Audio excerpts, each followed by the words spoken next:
All Always. right, there we are. We see that we're live. There's the date on there, and we're looking for Tony. Nope, we're here first. All right. Kind of feels like that progressive commercial, where it's like, has Superman arrived yet? Like, no, he's not coming here. We beat Superman. That's us, kids. Good morning. Nice to have you here live from Lake Wissota. We will get this show started at 6:06 all across the Civic Media Radio Network. We will be talking about a new stunt rider. It's Congressman Derrick Van Orden. He's going on a ride, and it's a stunt, and we'll be talking about that. And then there's Sean Duffy pulling his own stunt, echoing what the president is saying about, who gets to get bonuses. It's whoever the president says gets to get bonuses. That's not how this is all supposed to work. We will talk to Bryn Horton in today's Homeroom segment. You know her from the Wisconsin Public Education Network. And we will be discussing what the legislature is taking up. And Democrats have been putting forward some pretty good bills that would strengthen our public schools. Those are not the bills that are being taken up, believe it or not. There are some that would simply make it easier for struggling school districts to consolidate. But combining two small problems just gets you one big problem if you don't address the root causes. And so we'll talk to Bryn about that. And we are going to talk about deer hunting season. We will be talking to Greg Gunderson from our Civic Media station up in Park Falls about there's a big deer hunters roundup that's been taking place for some 50 years on our station up in Park Falls. All that and so much more ahead starting at 6:06. But first, a little news. MDXradio.com. For 92.7 WMDX News, I'm Savannah Tomei Olson. 20 Wisconsin school districts are waiting for funding from the federal government.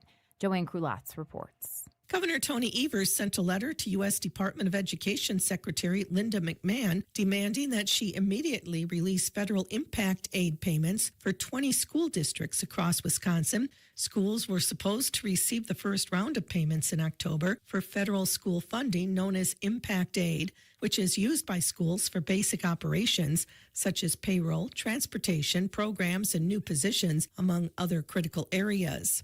Federal impact aid is one of the most flexible sources of funding, enabling school districts to hire and pay teachers, purchase instructional materials, and support student transportation needs. 20 school districts located across Wisconsin, from Bayfield to Seymour to Black River Falls, received impact aid payments in 2025, totaling over $23 million. Most, but not all, eligible schools are operated by federally recognized tribal nations located in Wisconsin. You might hear jets overhead throughout the next week. The 115th Fighter Wing will be doing training exercises starting today. Much of it will be during the daytime, but they're required to do nighttime training too. You might hear the flights until about 8 o'clock at night. That training begins today, continues tomorrow, will stop for Friday, and then starts up again all next week from Monday through Friday. The F-35 jets have been controversial to Madisonians because they can be so loud. Meanwhile, a group of Wisconsin veterans got a special thank you over the weekend. About 70 of them were on a Badger Honor flight to Washington, D.C. And when they landed in the nation's capital, they heard the voice of former President Barack Obama, who boarded the plane to thank each one of them for their service. I'm Savannah Tomei Olson, 92.7 WMDX News.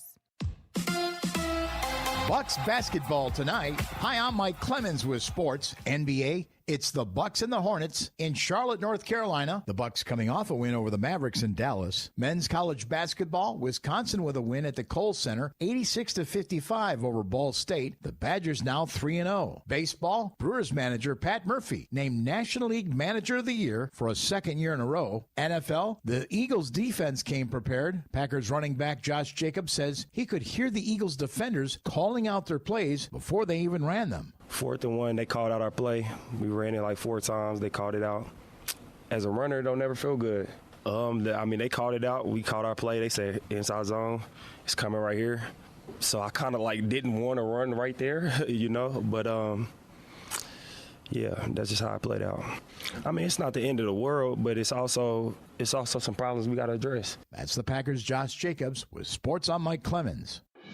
Don't miss the stories that impact your life. Catch the WMDX News Roundup in podcast form. Go to WMDXradio.com to subscribe.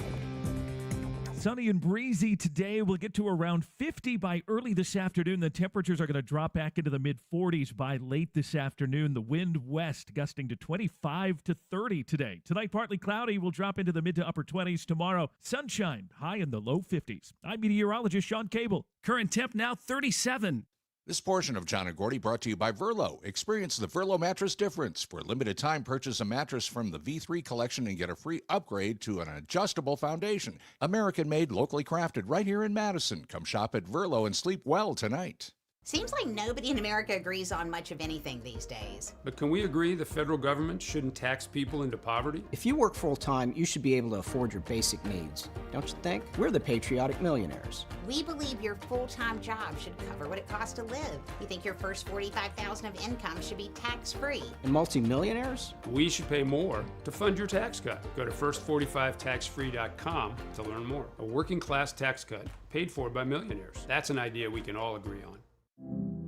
Kids across America are going to school hungry every day. With help from caring people across America, No Kid Hungry is providing healthy meals and hope to hungry kids so they can build better futures. Learn more at helpnokidhungry.org.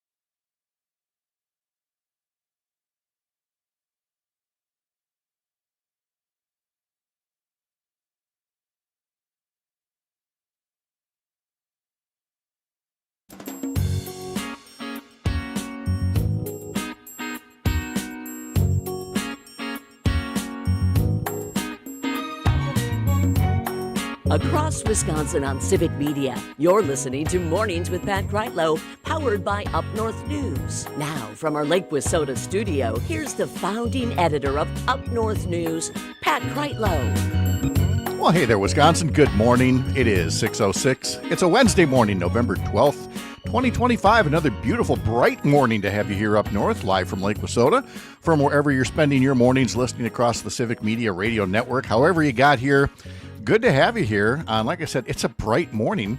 Not just one of the brightest half moons that you might ever see after that really bright full moon. But I got a question for you. Could you get enough of those northern lights overnight? They might still be going right now for all I know. I don't have a north-facing window here. But we started seeing social media posts in the early evening that said, northern lights were going to be especially visible tonight. People were already putting up photos like, 8, 9 o'clock last night. And we're kind of partially obscured with trees here when we're looking north, but we could tell there was a little something out there. And then, somebody of a certain age had to get up at 1:30 anyway. And it was there. I've seen sharper ones and, visiting Canada and things like that. And then got up at my usual time this morning and could not believe how widespread and bright they were. Again, not really sharp and well-defined, although if you point like your camera at it, your iPhone camera or whatever, and you get that little 2-second exposure, those pictures are just nice. And it was, but again, just so widespread and bright. And then I looked on social media, an hour or two ago, and again, just so many fabulous pictures that people were putting up. So I hope that you got a chance to catch them as well.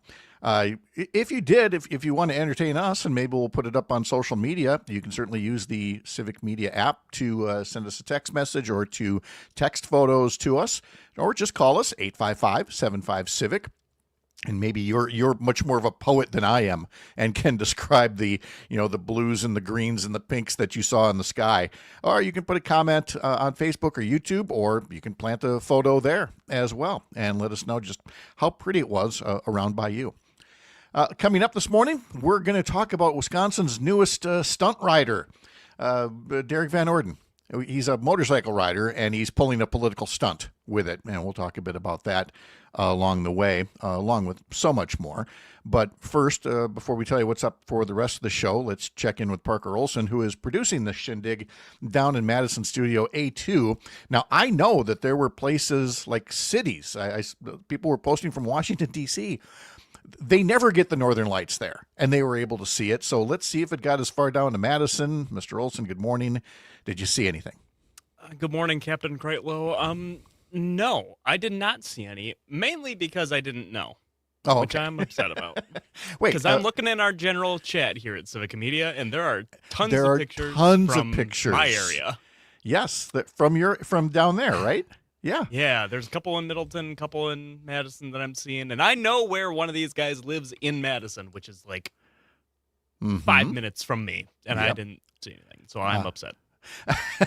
It is tough when you miss it, but yeah, we have a chat section here on the Civic Media program, and for Up North News we have something called Slack where people are sharing photos from around the country, and it's really impressive. And I'm sorry that you missed it, but One day. I've never seen the Northern Lights, Pat. Seriously? I've never. I mean, I shouldn't say. Yeah, I get that. I mean, I've only seen them a couple of times myself. So. Right. But I was it last year? I remember earlier this year. Remember, I went to Canada and I was stranded up there. Remember how that flight got canceled? The first international show in Civic Media history. Yeah. That's right. Well, when I went to go visit those friends the year before, the Northern Lights in Saskatchewan. I mean, my goodness. Bet, yeah. Oh, I can't even possibly tell you. And those are some of the best pictures I have on my phone right now. On the text line here from Jim in Brookfield. Good morning, Pat. I may have missed the update. What happened to Don Rue's voice in the introduction? Well, that was Terry, right? Terry Barr there doing the show Terry, introduction. this last one. Yep. And you may have heard Luke Mathers yesterday, and Don Rue is still in the mix. Don and I go way, way back. My first post-college radio job up at the old WAQE in Rice Lake. And Don is now semi or mostly retired, but it was nice of him to cut some tracks for us. And, that's been 3 years now. So we said, let's start to, mix it up a bit. So now you're hearing Terry and you're going to hear Luke and you're going to hear some other voices along the way, but Don will still be there. Don is very much still in things, Jim, but thank you for noticing that as well. Let's see. Also coming up on the program today, we're going to talk about Transportation Secretary Sean Duffy's trip to Wisconsin and the things that he had to say about air traffic controllers with the government shutdown, and how the little prince is very happy if the king wants to decide which air traffic controllers get paid and bonuses and which ones don't. So we'll chat about that in just a little while. We have the gun deer season coming up, and perhaps there's no hunting tradition that is more cherished in Wisconsin than the 9-day gun hunt. And Greg Gunderson will be joining us from our Civic Media station up in Park Falls, where they've been doing the Deer Hunters Roundup, a special week of programming during the deer hunting season for 50 years now. And so he's going to tell us all about that because, well, for all those years, you could really only hear it, in the Park Falls area. But now that it's on the Civic Media radio network, you can get that Civic Media app. And you can listen in as all these hunters call in and share stories and tell jokes and talk about their trophies and everything else. So you'll want to give a listen when we have Gray coming on at about 8:35 this morning. At 7:35 will be, it's Wednesday, so it's our Homeroom segment, and we'll be talking to Bryn Horton from the Wisconsin Public Education Network. The legislature's in its fall session. They're taking up all kinds of bills, including education-related bills. There are many good proposals that were put forward by Democratic legislators, and it appears, based on the committee calendars, none of them are being taken up. The Republican ones that are being taken up are not exactly the best ideas for education. For example, just making it easier to consolidate school districts. Well, look, school districts are struggling, but it's because of a lazy legislature that won't adequately fund them.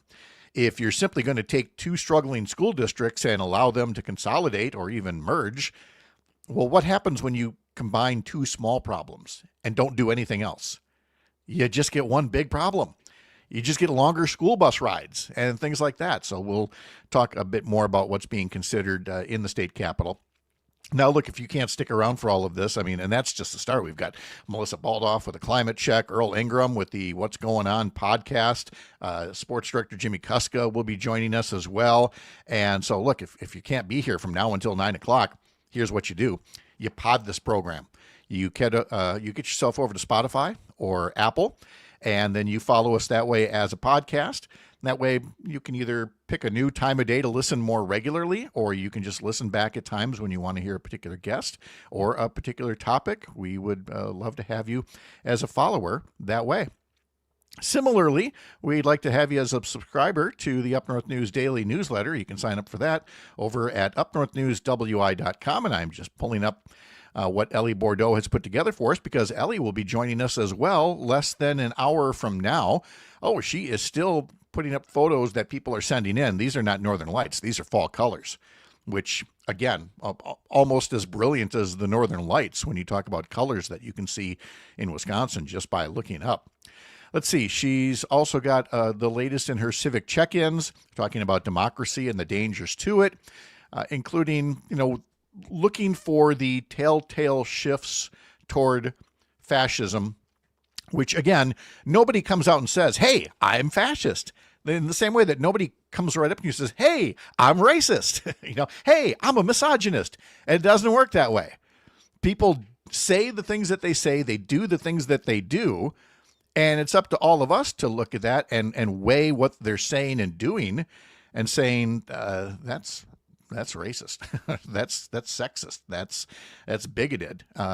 And that's creeping fascism right there, what you're embracing there, sir. So how to recognize those signs. Ellie's got an article about that in our newsletter. And as well, there is a story in there from Ellie about celebrating Native American Heritage Month in Wisconsin. So again, you can sign up for the newsletter over at upnorthnewswi.com. In sports, just a couple of quick notes here. First, from a basketball standpoint, let's see, it was the Badger men's basketball team. They were in action, and Parker, they're 3-0, 24th ranked in the country. They beat up on Ball State 86-55 last night at the Kohl Center. And so now next Monday, they host the final of a 4-game homestand to start the season. They will be next Monday hosting SIUE, which begs the question, what is SIUE? Southern Illinois Easton. Not Easton, but you're in the ballpark. Southern Illinois University, Edwardsville. Edwardsville is a suburb of St. Louis, I guess. And so, yes, SIUE, the Fighting Sueys? I don't know. Whatever they are. We're going to find this one out here. Okay. Well, Parker looks for that. I will tell you that will be coming up next Monday, and you'll be able to hear the game on several civic media stations. And then that ends that 4-game start to the series. And then it is off to games in Salt Lake City and San Diego after that for the Badgers. Tony puts up on YouTube, I think Wisconsin could be the best team in the MAC. Let's see about the Big Ten. Yeah, this is what, again, and no offense, but this is, why they call it the cupcake part of the schedule, and why if there is a loss in there, it's kind of a big deal. These are the games that you're supposed to win. It's not quite preseason, but these are the tune-ups for the Big Ten season to come. So that's the one sports event that took place yesterday. Let's see. We also have, of course, the Badgers taking on Indiana in football this coming Saturday. The Packers take on the Giants this Sunday at noon. We have Badger women's basketball hosting Bowling Green tonight at 6:30. The Badger men's hockey team will be hosting Ohio State this weekend. The Badger women's hockey team will be at St. Cloud State.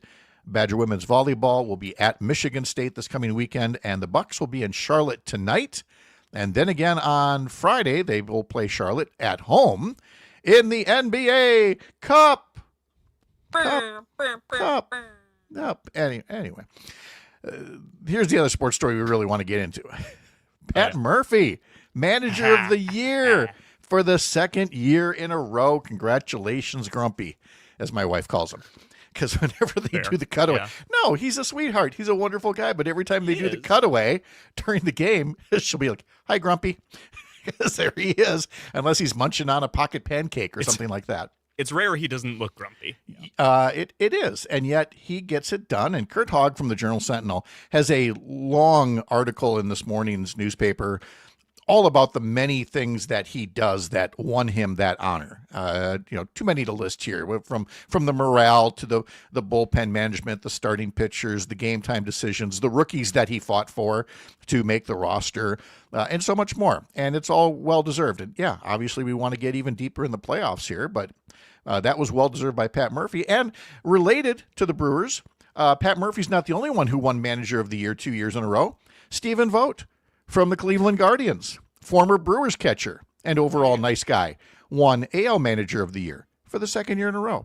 Two of the most well-deserving people. Now, that's a World Series I really would like to see someday. Oh, God, I would love to see Is that. a Pat Murphy Brewer team and a Stephen Vogt Cleveland team? That would be something good. So we got goals to shoot for next year. We'll cover some news notes from Sean Duffy and Derrick Van Orden and more right after this from the heart of America's Up North, live from Lake Wissota. Thanks for making this the place to spend part of your mornings. I'm Pat Kreitlow. This is the Civic Media Radio Network.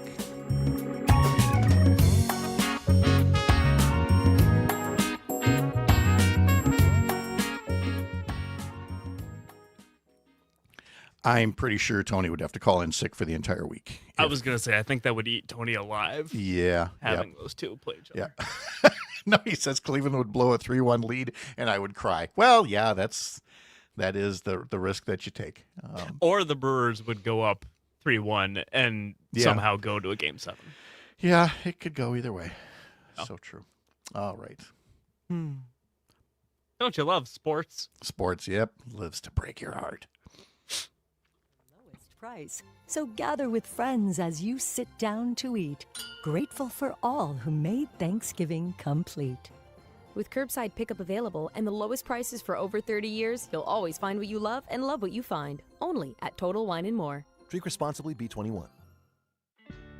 Autumn awesomeness awaits, courtesy of David J. Frank Landscape. Introducing Fall Porchscapes, professionally designed decor literally delivered to your front door. Installation and removal included. A hassle-free way to bring fall flair to your home or business. And consider a fall cleanup to preserve the beauty and health of your yard. There's more to a good cleanup than raking leaves. Call the experts at David J. Frank at 608-283-9276 or visit davidjfrank.com. What is a commercial? It's a message delivered to the people, in this instance through your radio speakers, into your ears. Why, it's like a movie for your brain. This radio commercial is directed to the business community. If you want to reach more customers, you should be using WMDX Radio. It's that simple. Just email sales@WMDXradio.com and let our crack sales team show you how to make your business grow with the #1 medium known to humankind, the radio commercial on WMDX. Long may you wave.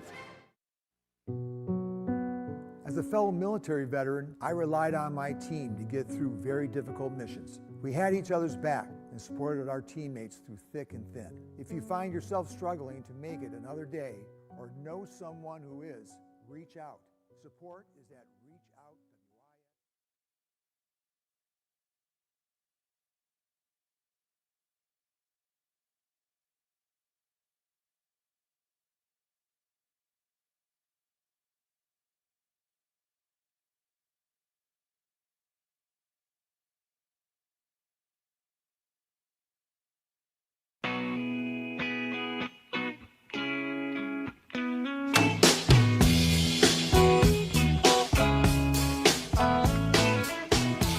855-75-CIVIC, 855-752-4842. If you want to address our question of the day, could you ever get sick of seeing those northern lights? Did you get to see them last night? And would you want to maybe text us over a photo and we might put it on one of our social media pages? Wait, you have social media pages? Yes, we do, he said. You can follow us on social media. Well, for Up North News, you can just search for Up North News WI and follow us there. But of course, we also have a show page on Facebook called Mornings with Pat Kreitlow. And because Twitter and Blue Sky don't allow such a long name, we've shortened it to PK Radio Show. You can find that over at Twitter and Blue Sky, where we put up posts and photos there as well. And then, of course, there's our question of the week from our Sunday morning newsletter. Sign up at upnorthnewswi.com. This week's question, should marijuana be legalized and to what degree? There is a bipartisan bill in the legislature that would change the way that weed is legalized in Wisconsin. Do you feel like it should be fully legalized for recreational use, medicinal only, tightly restricted, or fully restricted? We'd love to know what you think. And the people who subscribe to our Sunday morning newsletter get to see the question of the week first before everybody else. And then we talk about it on the radio for the rest of the week here. All right, well, Derrick Van Orden made national news. And I'm sure that this was a nice little boost for him. I'm not really sure what it says, though, for his constituents. There I am watching NBC Nightly News, and they're putting up the social media clip that he put up of him getting set to ride his motorcycle from western Wisconsin to Washington, D.C. for taking a vote coming up here on ending the government shutdown. Again, a deal that will, for the moment, lock in place skyrocketing health insurance rates. Derrick Van Orden is rushing back to D.C. to jack up your health insurance costs. And doing it on a motorcycle. I got this to say. Even the most passionate motorcycle riders are smart enough to read a thermometer. That might explain why Van Orden is getting the national attention. He's riding through this windshield, through this wind chill. He's riding through this wind chill, racing the 900 miles there. And it's a fair question to ask. Is Derrick Van Orden showing himself to be the embodiment of hell on wheels, eager to take a vote to end the government shutdown, or is it more a case of brain freeze, choosing to focus on performative politics while racing to take a vote that could lock in huge hikes in health insurance costs? Or is it an indictment of the job being done by U.S. Transportation Secretary Sean Duffy, that members of Congress would rather ride a motorcycle through very cold wind chills than to try to fly because of the way that the government shutdown has been managed? Well, that takes us to Sean Duffy, the former congressman up north in the 7th Congressional District, who was in Wausau recently for a meet and greet for his son-in-law, who is running for his old seat in Congress. Duffy has, in many ways, been part of the public face of the Trump administration, just echoing and me-tooing whatever it is that Donald Trump has to say. There were some stories about some White House staffers grumbling about him reigniting his feud with Elon Musk, as if the richest man in the world thinks a reality TV guy role-playing as NASA administrator is going to outrank him in Trump world. But anyway, on the visit, as mentioned in an article by Laura Schulte of the Milwaukee Journal-Sentinel, Duffy suggested and agreed with President Trump that air traffic controllers who have called in sick might not be eligible for bonuses that Donald Trump is floating out there on social media. Yesterday morning, Trump said on his tiny network that he was, quote, recommending a bonus of $10,000 per person for distinguished service for air traffic controllers who took no time off during the shutdown, and Duffy said he would support that. Trump in his post acknowledged that air traffic controllers will be paid in full when the shutdown ends, but that those who didn't come in to work at times may receive, quote, a negative mark against their record. Ooh, the president knows that you called in sick and you get a negative mark. He says those who want to find a new job would not be awarded any payment or severance, he said, and they'll be replaced by, quote, true patriots who will do a better job. Really? Did you suddenly fix the shortage of qualified air traffic controllers? Or should I be even more nervous to fly and maybe ride shotgun on, does Derrick Van Orden have a sidecar? He might be able to shuttle riders around. Anyway, thank you, Mr. President and Secretary Duffy, for reminding America why we have labor unions. As noted by air traffic controllers, whose messages I've seen, while there is technically a union, it's not allowed to strike, of course, dating back to Ronald Reagan. Calling in sick is really the only influence they have to express a demand to improve a dangerous working environment. And what of those who called in sick because, they were sick, or could no longer afford childcare because they weren't getting a paycheck, or needed a spouse to work a job with a paycheck that Donald Trump and Sean Duffy weren't holding hostage? Now, if you're trying to be a tough guy and you're siding with Trump and Duffy on this, yeah, that'll teach him a lesson. Well, then I congratulate you for having a life so privileged that you've never encountered a work environment so bad, including withheld paychecks, that you had to consider doing things you might not otherwise do, like go on strike. Oh, I've had jobs, you'll say. I've had tough jobs. Well, clearly not tough enough, and good for you. But here's the deal. Trump is not a king, and Duffy is not his little prince, much as he would like to be. We don't have presidents who willy-nilly decide you get paid X, and you get paid Y, and you get fired.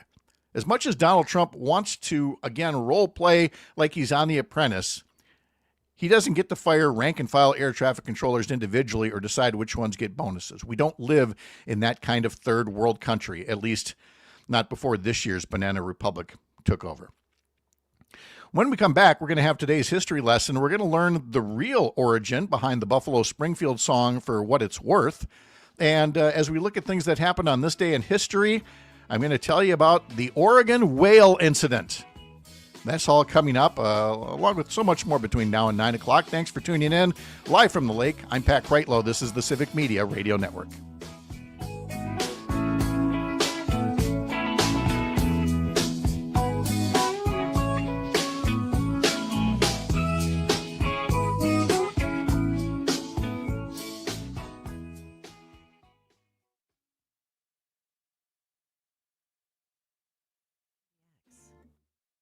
Local news, real voices, and conversations that count. That's Madison. And that's 92.7 WMDX. Boy, the road traffic remains active in rural Wisconsin, either hauling grain, moving equipment, or taking care of manure management. I'm Pam Yankee, starting you off before the opening bell on a Wednesday morning. Quick look at what's happening in agribusiness news driving the markets today. Boy, manure management so critical in a state like Wisconsin with a large livestock base, but you need to think safety first when it comes to managing that manure. Marguerite Tan is the Director of Environmental Programs at the National Pork Board, and she says you need to have a backup plan if something goes wrong. Every single morning when we get up, before we start working with that manure, all of us need that reminder of what that emergency plan is, and if something happens, what we need to do. One of the biggest challenges that we face with manure is if somebody passes out from those manure gases, we don't want somebody rushing in to save them, because unfortunately what happens is the person who goes in to save them will also pass out. And now we have multiple people who've passed out. Just a quick reminder for folks that are working with manure management, think safety first from Marguerite Tan, Director of Environmental Programs at the National Pork Board. Markets are next. Farming has no set hours, no weekends off. The work can feel endless, but wrapping up that last acre makes it all worth it. At Rank Seed, we get it. We know the pain and joy of farming because our family's been doing it since 1846. Our seed will work as hard as you do. We think you'll crack a smile when the combine rolls. Rank Seed. Results since 1846. As the weather changes, it can start to impact feed quality. Don't let your cows become the victims of the ration roller coaster. Adding Generator Elite to your herd's ration can introduce beneficial microbials that support gut health and help the herd navigate the highs and lows of feed quality, all while using less than an ounce per day per cow. Learn more about Generator Elite at bio-vet.com. Innovation, that's BioVet. On Tuesday, the barrel cheese in Chicago dropped 2 1/4 cents to 167.5. 40-pound block cheese down 2 3/4 cents, 163 1/4. Double A butter dropped a penny to $1.50 a pound. This morning in Chicago, the December Class 3 milk that goes into cheese trading 8 cents lower at $16.84. Right now, December corn's unchanged at $4.32. March unchanged at $4.47. January soybeans are up 7 cents at $11.34. July wheat right now down a penny and a half, $5.71 a bushel. There's a quick snapshot on what's happening in the markets. More food news anytime you need. MidwestFarmReport.com. I'm Pam Yankee. Thanks, Pam. Over the air and on the web. Just noticing how Pam says is your home Chicago. for real news Chicago. and great I love that. conversation for Madison. I'm wondering if she's from that area originally. Chicago. I didn't even catch that. I didn't until today. I've listened to her a million times. I'm just like, Chicago. Love it.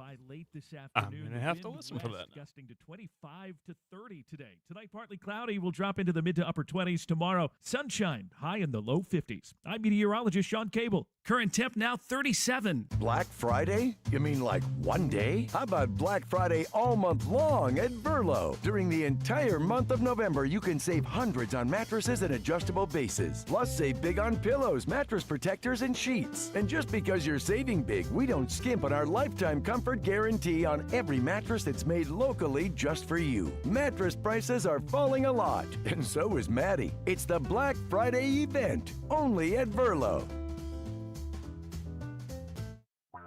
Hey there, Wisconsin. Tom Hartman here. Democracy is not a spectator sport, so join me each and every weekday right here on Civic Media for the Tom Hartman program from 11 a.m. to 2 p.m. Covering the news of the day and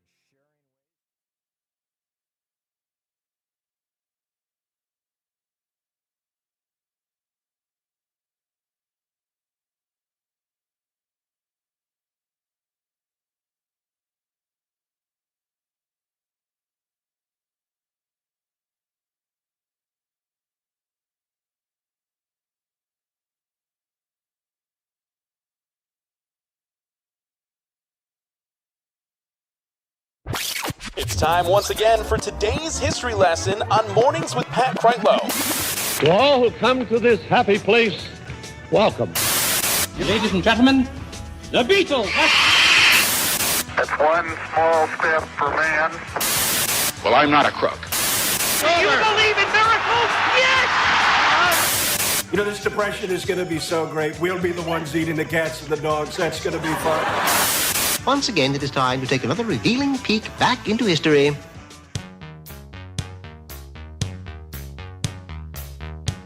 We'll start this history lesson in 1984.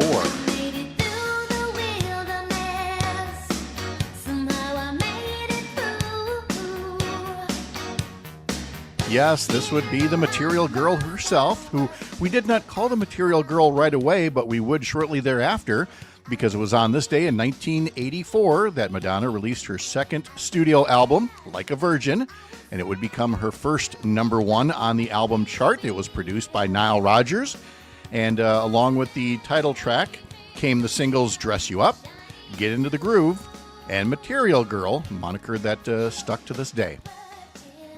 Also, and I got a couple of notes here from 1966, coincidentally. First off, on this day, I'm sure you've heard the Buffalo Springfield hit For What It's Worth. And didn't you always think it was about Vietnam War protesters? Give a little listen to Buffalo Springfield here. I mean, it makes sense. It is the classic protest song of its era, right?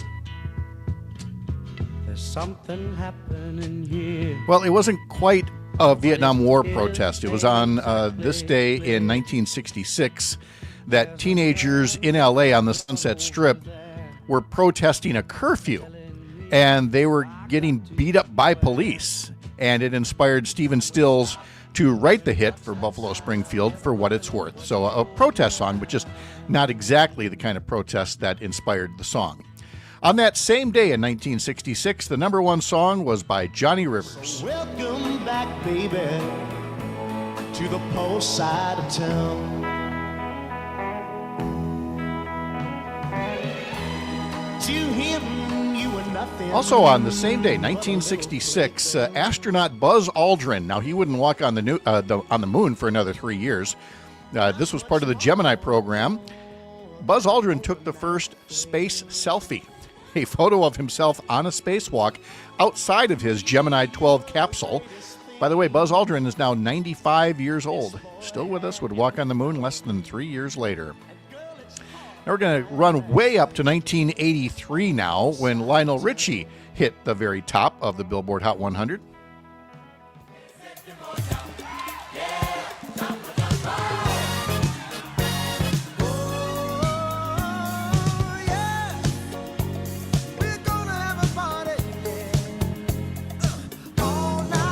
Now here, after, 42 years, I learned while putting together today's segment that there's that whole bridge part that, sounds like it's in Swahili or something like that. Sure. I didn't realize Lionel Richie did fess up pretty early on. He made it up. It's all gibberish. He said he wanted it to be authentic African lyrics, but Sure. he was under a lot of pressure to finish the record. And so they just they kind of made things up instead. The song still went to the top of the chart. It's okay. It's okay. I know. I hate when you do that. I know. I'm sorry to show you behind the curtain there. You heard Al Michaels just there in the intro saying, "Do you believe in miracles?" That was 45 years ago. Which do the math? What was he, 30 or something? Whatever. Today is Al Michaels' 81st birthday. 81 years old. And Al Michaels is still calling games. He calls the Thursday night ones there on Amazon Prime. Yeah. You were not nearly as impressed.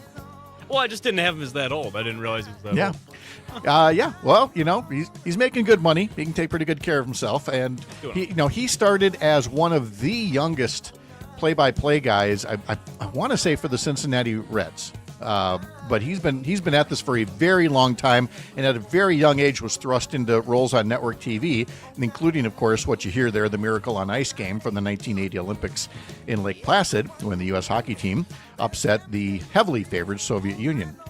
Neil Young is 80 years old today. Anne Hathaway is 43. On this day in 1988, a little history was made with Kylie Minogue doing a remake of a classic hit first done in 1962.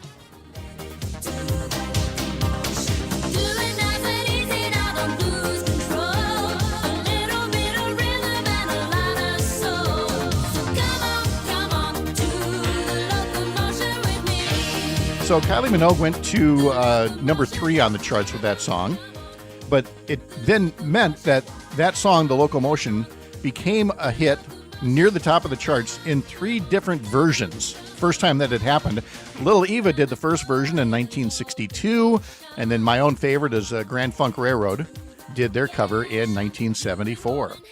So that was number 3 from Kylie Minogue this day in 1988. Who was number 1? That would be a group called the Escape Club.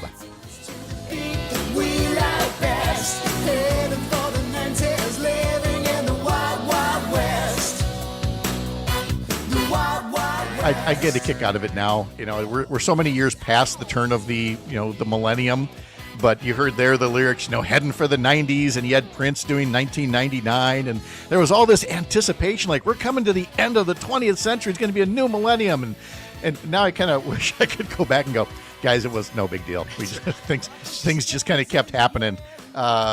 Age is just a number. Yeah, let me tell you about some of the stuff that's going to play out in the 21st century. And they're going to be like, Donald Trump, what? Jesse Ventura, what? The Apprentice guy? Huh? The Apprentice, what? Yeah. Anyway, on this day in 2004, Gwen Stefani, who had been with her band No Doubt since 1986, finally released her first solo album, Love Angel Music Baby. I know we're cool. Cool, and Holla Back Girl, which I'm going to try to play that on the radio for you. Did you? Holla Back Girl. Yeah, can't do that. There was in high school, Pat, in my world history class, there was a parody of that song about the Black Death. About the plague? Yes. And I forget exactly how it goes, but it has something about fleas on rats in there. Yeah. That's great. It was a thing. It was a thing. All right. I'm glad we picked the song that we did then from Gwen Stefani. Me too. We're releasing that solo album this day in 2004. On this day in 2019, Disney Plus launched.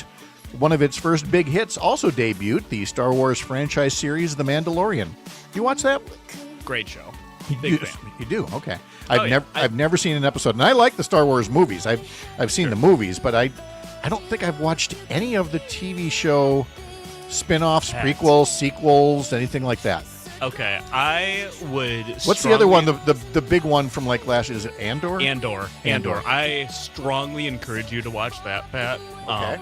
Especially season 2, because it is quite reflective, I think, of the times we are in now. I have heard that, people talking about the commentary that it makes. So, all right, it's on my winter watch list. We're not going to be outside quite so often. I was thinking about rewatching it the other day, so yeah, maybe we look at that. Now I'm the one getting yelled at by Tony on YouTube in the comment section. You've never seen it, Pat? No, ha! I have not. Not so me. There. One against me.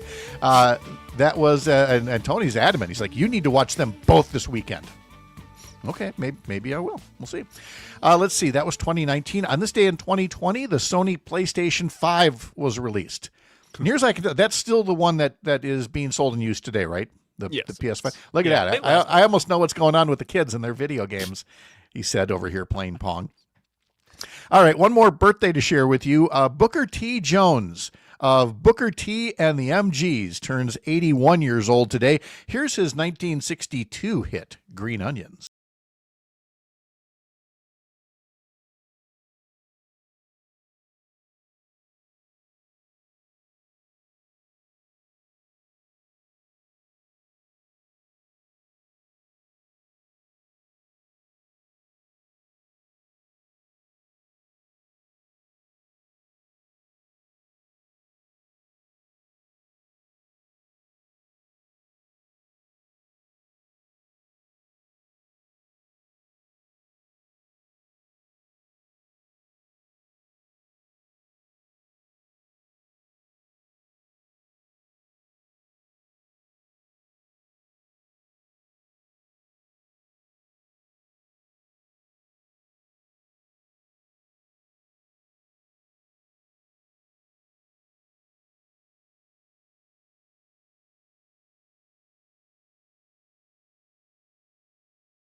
Especially in college, have like a favorite happy hour special, or maybe you do now?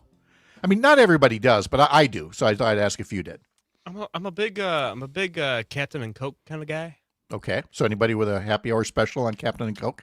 Not that I know of. For ours, as college students in Eau Claire, and again, this is 1985 now, so we're going back a ways. God, 40 years. Ooh. But Chi-Chi's was the big, Mexican restaurant chain, and they had just opened up in Eau Claire. And I later would get a job there waiting tables. But I loved going there for happy hour because to attract business, not just specials on margaritas and things, but they had basically an all-you-could-eat nacho bar.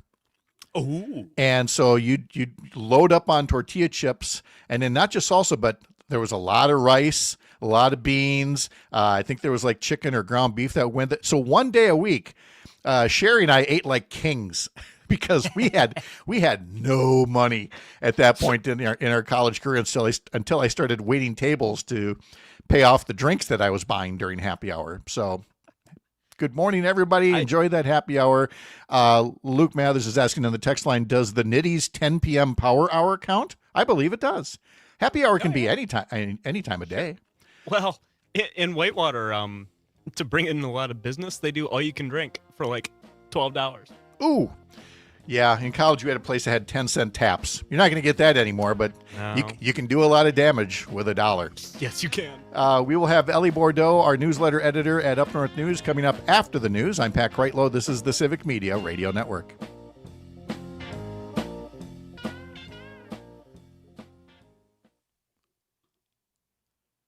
Okay, that got a lot quieter than I thought it would. Fine. Man, what an explosion. Yep. I watched Mythbusters. I've seen a lot of explosions. That's a weird one.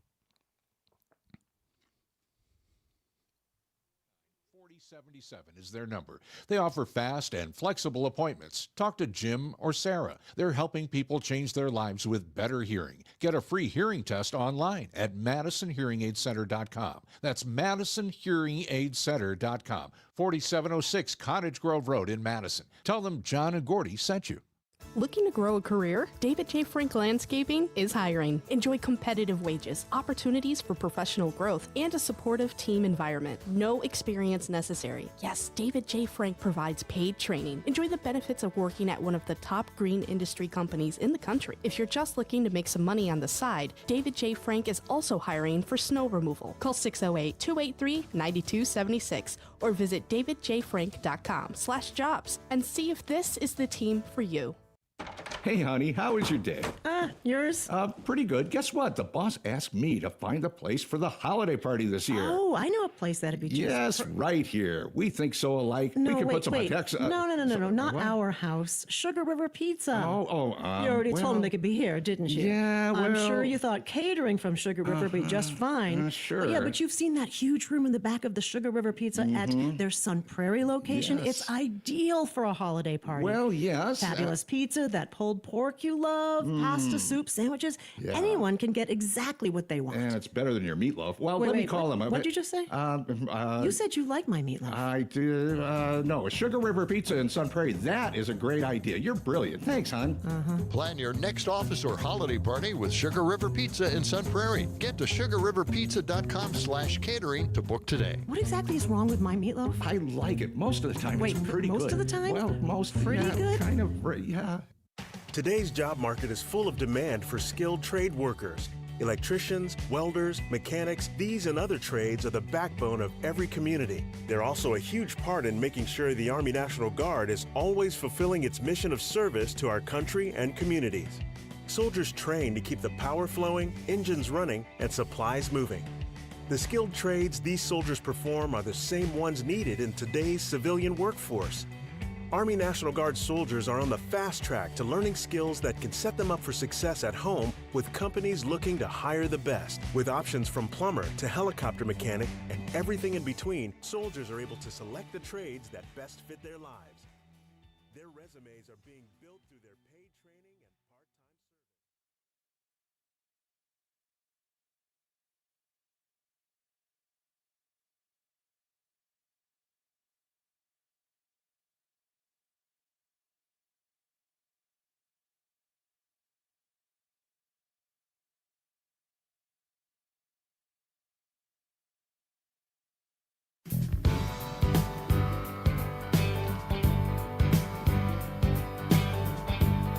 Hey, Civic Media has a daily newsletter that you should be checking out. For links to show highlights and much more, sign up at civicmediatoday.substack.com. All right, where were we? We were doing the National Day calendar here with Parker Olson. Then we'll do a little entertainment news as well. We'd hit National Happy Hour Day. What else are we celebrating on this Wednesday, November 12th? Well, Pat, this might be the weirdest one that I think that I've presented to you. Fancy Rat and Mouse Day. Fancy Rat and Mouse Day. Fancy Rat and Mouse Day. It appreciates, I should say, domesticated rats and mice as pets. I feel like you should be playing the Michael Jackson song Ben in the background here. A song I about a forgot rat. that's about a mouse. Yeah, a rat, even. So, so congrats to all of you who have fancy rats and mice. This is your day to shine. They have positive traits, Pat. This is the purpose of this day, is to acknowledge that they have positive traits. Of course they do. Okay. What else we got? We got anything food related besides me loading up the happy hour nacho bar? Well, after you load up with the happy hour, you can load up with pizza with the works, except for the anchovies. So it's That's pizza the with day. the works day, but they purposefully exclude anchovies. Yeah. Not a fan of fish on the pizza, I suppose. If you're going to get pizza with the works, I mean, the works means the works, right? You know. Well, Now, it depends on whose works. I guess. You see, now I am very, very I love a good pepperoni, a good sausage. But if you can get me pepperoni, sausage, and mushroom, that for me is the best, and that's all I need. You know, and I get other people like other things. I for one, if I'm getting a Caesar salad and they have anchovies, I love them on there. I think anchovies are great on a Caesar salad. I would not put them on a pizza. There's just, you know how there are some foods that taste better on some things, but you wouldn't have them on other things. Like I love diced onions on hamburgers and hot dogs. Not a fan of onions on pizza. You know, there's just different. Anchovies are kind of in that same vein. Yeah. One of the nicest things when you go, when did you know you were going to marry the right person? Well, Sherry knew early on I'm a rather picky eater, or can be. I've gotten a lot better, but I was really picky when she met me in college. And, you know, she loves pizza with the works. So we learned early on that in that case, she'd get what I would always jokingly call her garbage pizza, because they just threw everything on there. And I'd just get my simple little pepperoni, sausage, mushroom. But hey, if it works for you, for your pizza without the anchovies, then this is your day. I hope some places are having specials today on that. Ask your local pizza joint if they'll do something today for pizza with the works. Do they day. know that it's pizza with the works day, except for anchovies? I don't know, but we've told them now, so they've got till lunchtime to adjust their menus accordingly. This is a good point. All right, what is in the entertainment world today? Entertaining news, Pat. Sabrina Carpenter is going to both star and produce in a new movie that is going to be based on Alice in Wonderland. It's her first major studio movie. We don't know much about the movie. It doesn't have a release date or really plot details yet. But we know the plot should be pretty. Well, it's like Wicked. I mean, it could just be like around it. Yeah. Okay, where the Wizard of Oz is kind of there. Yeah. You know? Yeah. By the way, when does that open? The part 2 of Wicked. That should be. It should be anytime pretty now, right? soon, I would have thought. Yeah. And is this one 4 hours long? I mean, the last one was what, 3.5, something like that. I hope they tie a bow on this thing a little quicker than they did with part 1. That was the other thing. When you got done with it, it's like, wait, that was part 1? There's more? It releases on the 21st of this month, so just a little over a week. Okay. And it is a 2-hour, 17-minute runtime for Wicked. Ooh, they've cut it down. Okay, good job. Okay, I can handle that.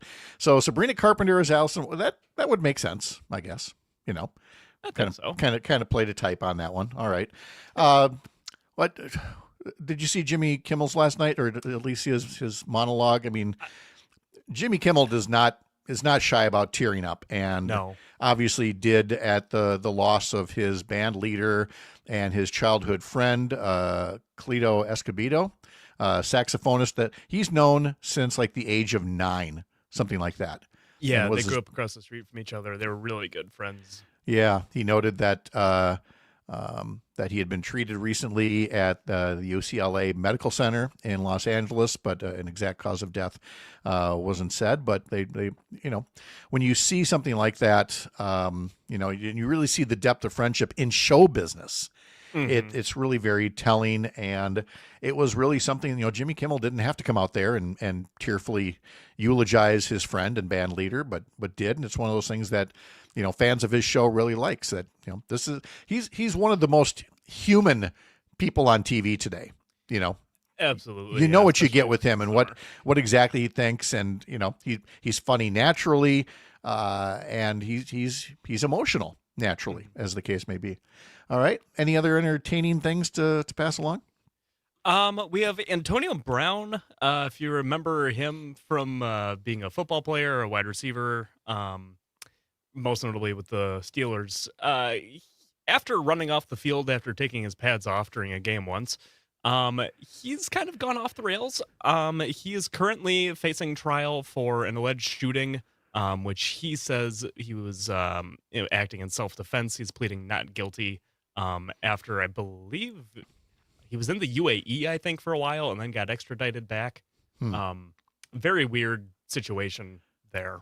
So between that and who is the football analyst who just got fired, who was stabbed? He was in an altercation. Sanchez. Mark Sanchez recently.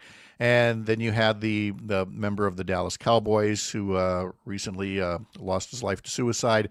And, football has done a pretty good job in trying to improve safety. You see those big oversized helmets that they wear now that kind of make you look like a character in Mario Brothers or something, one of the mushroom people or something. Like Toad, But hey, if it's safer, that's fine. But I feel like there's still a ways to go to understanding, CTE and other things like that. And Antonio Brown has had a checkered run since running off the football field there. So more legal troubles for him. All right, coming up after the news, as I mentioned, Ellie Bordeaux will be here to talk about the newsletters she puts together for Up North News, and Bryn Horton from the Wisconsin Public Education Network. I'm Pat Kreitlow. This is the Civic Media Radio Network.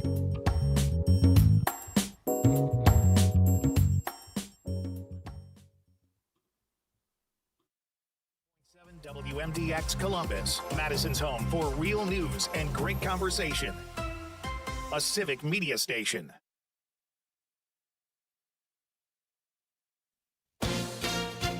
ABC News, I'm Sherry Preston. The House is set to vote this evening on the government funding package that 8 Democratic senators, including Pennsylvania's John Fetterman, voted for to end the government shutdown. That was a difficult vote for all 8 of us. I don't think any of us took any pleasure in voting against the majority of our other colleagues, but we happen to believe it's the right thing. And I happen to know there were plenty of other Democrats that voted no, but they knew that it was the right thing to do. The bill does not include government subsidies to help millions of Americans pay for their health care, which is what Democrats had been fighting for all along. A solar storm helped millions of people from the California through the Dakotas down to Florida see the northern lights overnight. The first major cold spell of the season, plunging parts of the southeast into record low temperatures. And John F. Kennedy's grandson, Jack Schlossberg, is planning to run for Congress, says he'll seek the seat of the retiring Jerry Nadler in New York. This is ABC News. News, weather, and sports for Madison right here on WMDX. Streaming 24/7 online at WMDXradio.com.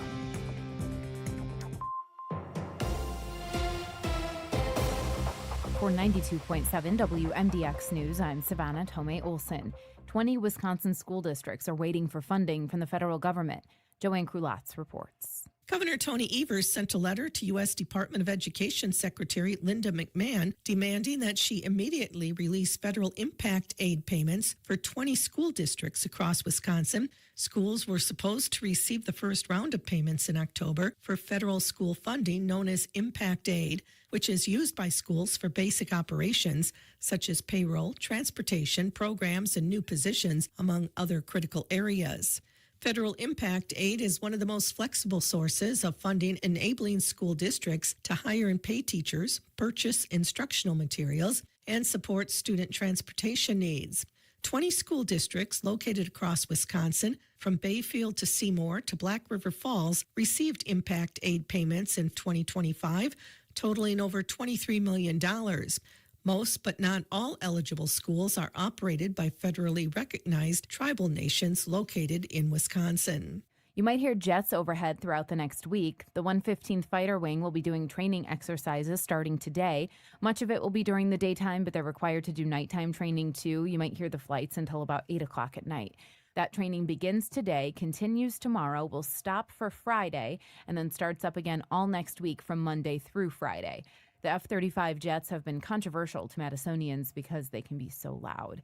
Meanwhile, a group of Wisconsin veterans got a special thank you over the weekend. About 70 of them were on a Badger Honor flight to Washington, D.C. And when they landed in the nation's capital, they heard the voice of former President Barack Obama, who boarded the plane to thank each one of them for their service.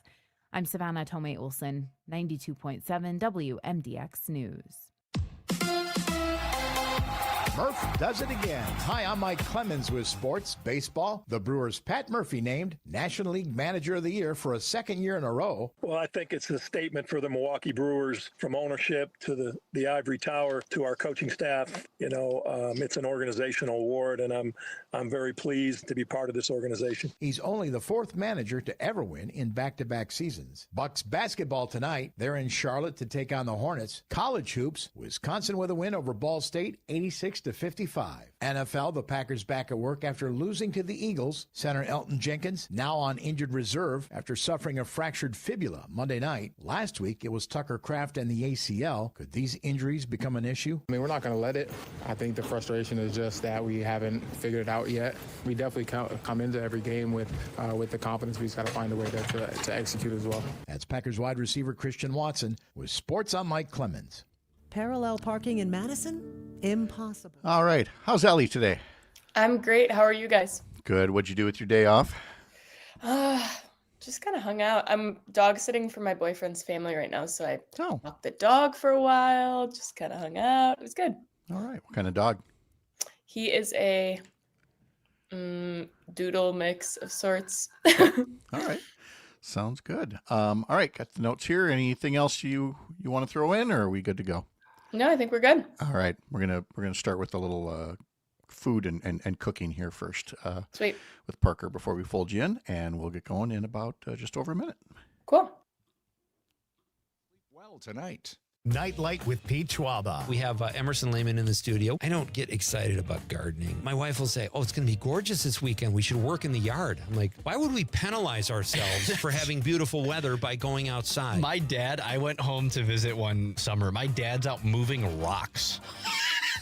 Yeah, I'm not moving rocks for fun. I'm sorry. Sorry, Dad. Nightlight with Pete Schwaba. Weeknights from 6 till 8 on your local Civic Media radio station and on the Civic Media app. Every 15 seconds, someone is diagnosed with cancer. If it's happened to you,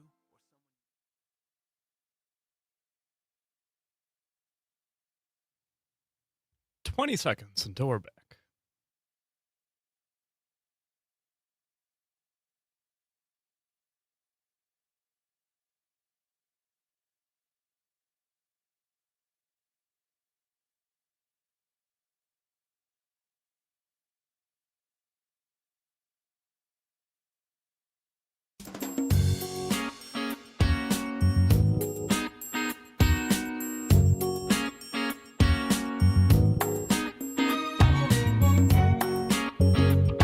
Live across Wisconsin on Civic Media, you're listening to Mornings with Pat Kreitlow, powered by Up North News.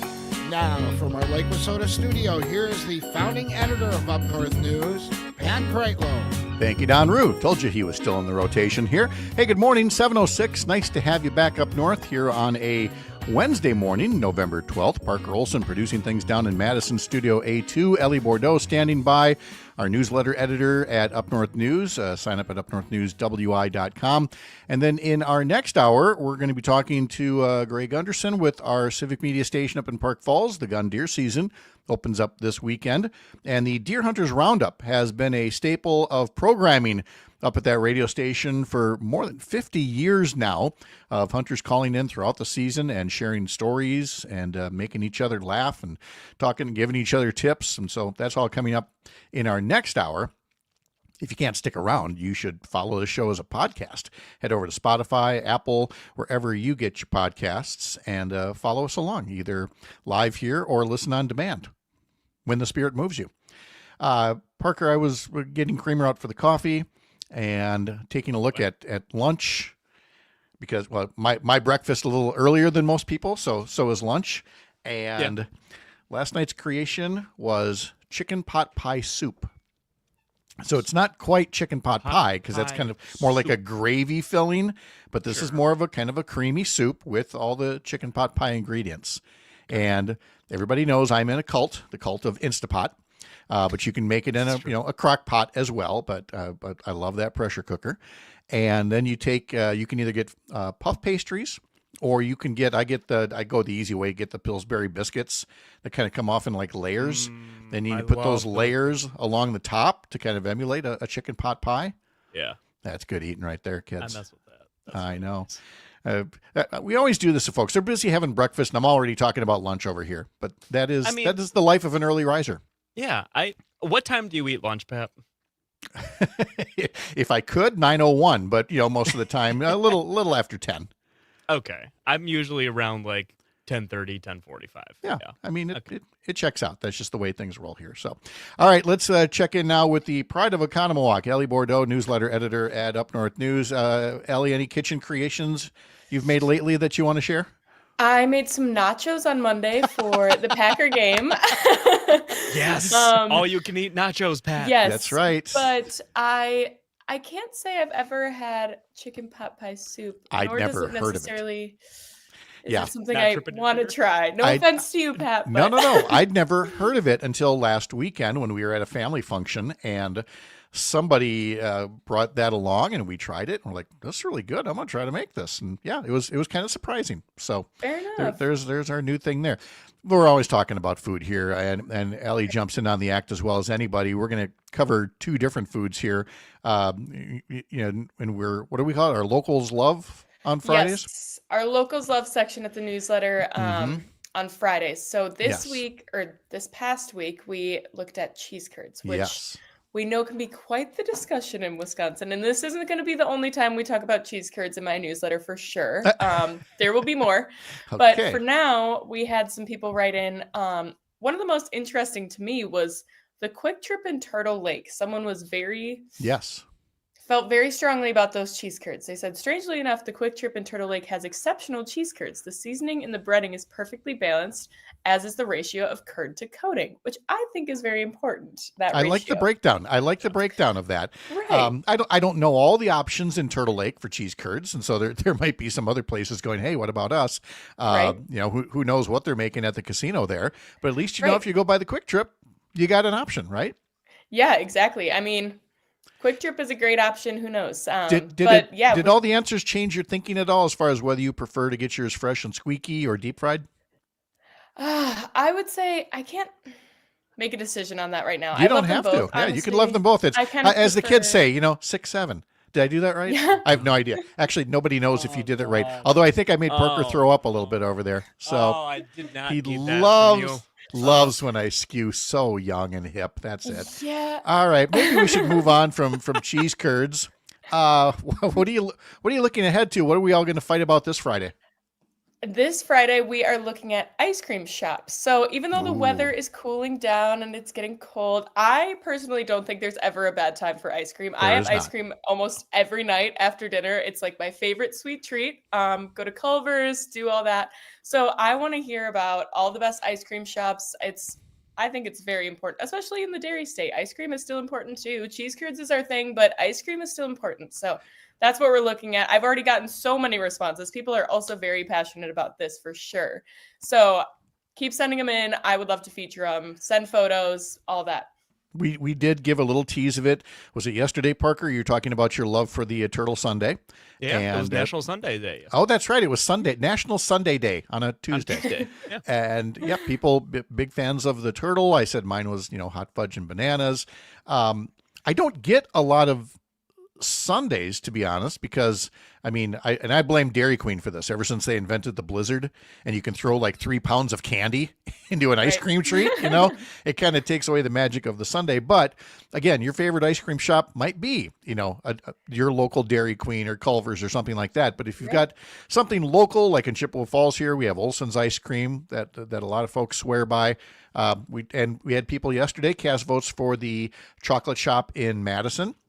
And so, yes, I'm sure you're seeing a good amount of nominations already, and you want more people to, give a shout out to what's in their hometown. Yes, absolutely. When that came out on Friday, when I announced what we're going to be looking at next week, I already got so many responses, like all the way down. So I'm excited to feature them. Again, this is a little bit selfish for me because whenever I go around, I could be like, oh, where do I want to get ice cream today? You know what I mean? So No, there's nothing wrong with that. And by the way, are we limiting it to ice cream shops, or do people who have their favorite frozen custard place, they can lump this in? Yes? No? I would say you can lump it in. I think Well, I think you I can don't lump know. it in under the umbrella of ice cream shops, but then you also have to break it out. And we have done that here in the past where it's like, Right. where do you go for frozen custard? Which on the western side of the state, people go, what? But on the eastern Right. side of the state, they're like, oh, I love this place. You know, Cops or this or that. They all have Right. their favorite. Actually, talk to Sharita Booker has a favorite frozen custard place in Milwaukee. I'll have to ask her about that again tomorrow and figure out Yeah. what that is. So we'll get to that as well. So Yep, ice cream yeah. shops. Mm-hmm. All right, that works. And let's see. Also in the newsletter, I noticed today the latest in our civic check-in. Tell folks about that series. Yeah, so our civic check-in is every Wednesday. We take a look at different topics or terms or things to define about civics, and we want to keep people civically engaged, let people know what's going on in our political climate, those kinds of things, and just inform people on different terms that they might not have heard since high school. So today we took a look at understanding the early shifts of, or the early signs of an authoritarian shifts, the things that you can look for. So politicizing independent institutions and spreading false or misleading information while discrediting reputable news sources, things like that. So we kind of take a look at the different things to look out for an authoritarian shift. Well, and by the way, when you talk about putting out, misinformation, part of it is about, the accusations that an authoritarian government would make about others. I can't tell you how many times that people who have progressive positions have been labeled as socialists or communists or both without any respect for the distinction between the two. Right. And so that way, when they are more correctly called authoritarian or fascist or whatever, they can say, oh, you're just name calling. Well, just name calling is when you're doing it without any regard for the label. If you actually know what the label stands for and you're applying it, then it tends to work. But to do that, you got to know the definitions. And that's why I'm glad you're putting this series together. Yeah, right. I think it's super important that people understand, because these terms, like you said, can kind of just get thrown around and people don't really know the real definition of them. And so I think it's really important to have this section to let people know, what do these things mean? Where can you place them, and how can you kind of see them fit into today's life? So we're talking to Ellie Bordeaux, newsletter editor here at Up North News. And as you note in the newsletter, the consistent aim of any authoritarian shift is to make people feel disconnected from the process, convincing them their voices no longer matter.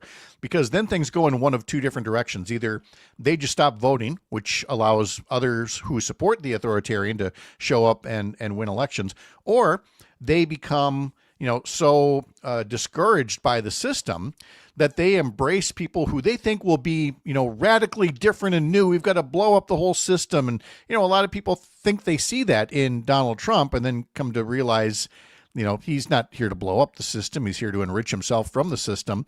But it really is, it comes back to that whole notion of civic engagement is, we don't want people to feel like their voice doesn't matter. We don't want people to feel like, oh, why should I even vote? Nobody in government cares about me. They actually do. We just have to talk about that more than just the cynicism that's out there about politics. right. Yeah, exactly. And that's another reason why we want this section in our newsletter, is because our whole mission is to make sure that people are civically engaged, those kinds of things, like you said. And so I think just having this section in the newsletter just kind of supports that a little bit, of letting people know what these things mean, going out and understanding those things, informing others, having discussions with others, and that kind of stuff. So yeah, I think it's really important to include this stuff. We're talking to Ellie Bordeaux, newsletter editor here at Up North News. And one more story to talk about, and that is Native American Heritage Month. And you have a story about it and how people can mark it. There's a story on our website about it as well. Tell us more. Yeah, so November is National Native American Heritage Month. It was designated by President George W. Bush in 1990. And the month celebrates and honors the history, culture, and contributions of Indigenous peoples around the nation. And in Wisconsin, there are 11 federally recognized Native tribes. And according to the World Population Review, 2.14% of America's population identifies as American Indian or Alaska Native. And in Wisconsin, 1.78% of the state's population identify as such. So in this article, we have different ways that you can support Indigenous peoples in Wisconsin or help celebrate Native American Heritage Month. So we have stuff all over the state. We've got some in Milwaukee, we've got some in Madison, we've got some in Chippewa Falls, we've got all sorts of stuff, all sorts of activities. So it's really great, and definitely check it out. Yeah, there's everything from, again, performances and powwows to art shows and markets, learning about language and culture. There's even the astronomy of Native America. These are all spelled out in Ellie's story that you can find at upnorthnewswi.com. You can find a link for that in today's newsletter as well for all that she does today and every day. Again, get yourself signed up at upnorthnewswi.com. Ellie Bordeaux, thank you so much as always. Have a great day. Yeah, thank you. You too. All right. When we, let's take a look at the sports here quick before we pause, and then I'll tell you what's coming up later on this hour. Pat Murphy named Manager of the Year for the second year in a row. So again, nice to have him recognized for what he's done with the Milwaukee Brewers, essentially having the managerial role thrust on him when Craig Counsell turned tail and ran to the Chicago Cubs, and he certainly made the most of it. Stephen Vogt, the former Brewers catcher, who is now manager of the Cleveland Guardians, he too has now won back-to-back Manager of the Year awards over in the American League.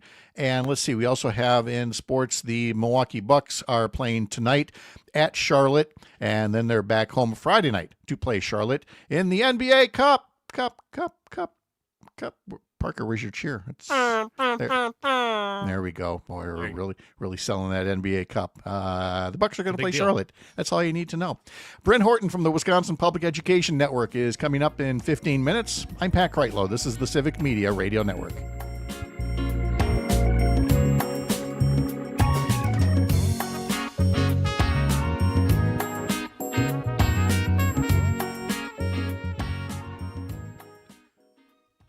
All righty. There we go. Thanks, Ellie. Yeah, thank you guys. Have a good rest of your day. Yep. See you later. See ya. Your comfort changes, so your foundation should be adjustable. Prepare for the best sleep you've ever had. For the biggest dreams, it's got to be Verlo. There's nothing like the perfect bra fitting. And at Allure Intimate Apparel, that's exactly what they deliver. Their expert bra fit specialists offer one-on-one bra fittings in a graceful, no-pressure environment that celebrates every silhouette. Allure is here for real life, where confidence always comes first. Experience a new standard of personal attention with timeless style and bra fittings that flatter at every angle. Visit their new location at the Hilldale Shopping Center in Madison, or visit allurefits.com. That's allurefits.com. Do half the residents in one rural Wisconsin county receive food stamps? Yes. About 46% of Menominee County's 4,300 residents received SNAP food aid in April, among the highest rates in the state. In March 2024, the percentage was 51%. The county is home to the Menominee Tribal Nation, and nearly 80% of residents are American Indian. SNAP is the federal food program for low-income people, formerly known as food stamps. The program cost $100 billion in 2024, or 1.5% of the federal budget. President Donald Trump's big bill is projected to remove 3.2 million people from SNAP. I'm Trisha Young for Wisconsin Watch. Fact Briefs are bite-sized fact checks of trending claims produced by Wisconsin Watch and GigaFact. Learn more at wisconsinwatch.org. This portion of John and Gordy in the Morning is brought to you by Madison Hearing Aid Center. If you're having trouble with your hearing, do something about it. Talk with the good folks at Madison Hearing Aid Center. They're at 4706 Cottage Grove Road. Call them and make an appointment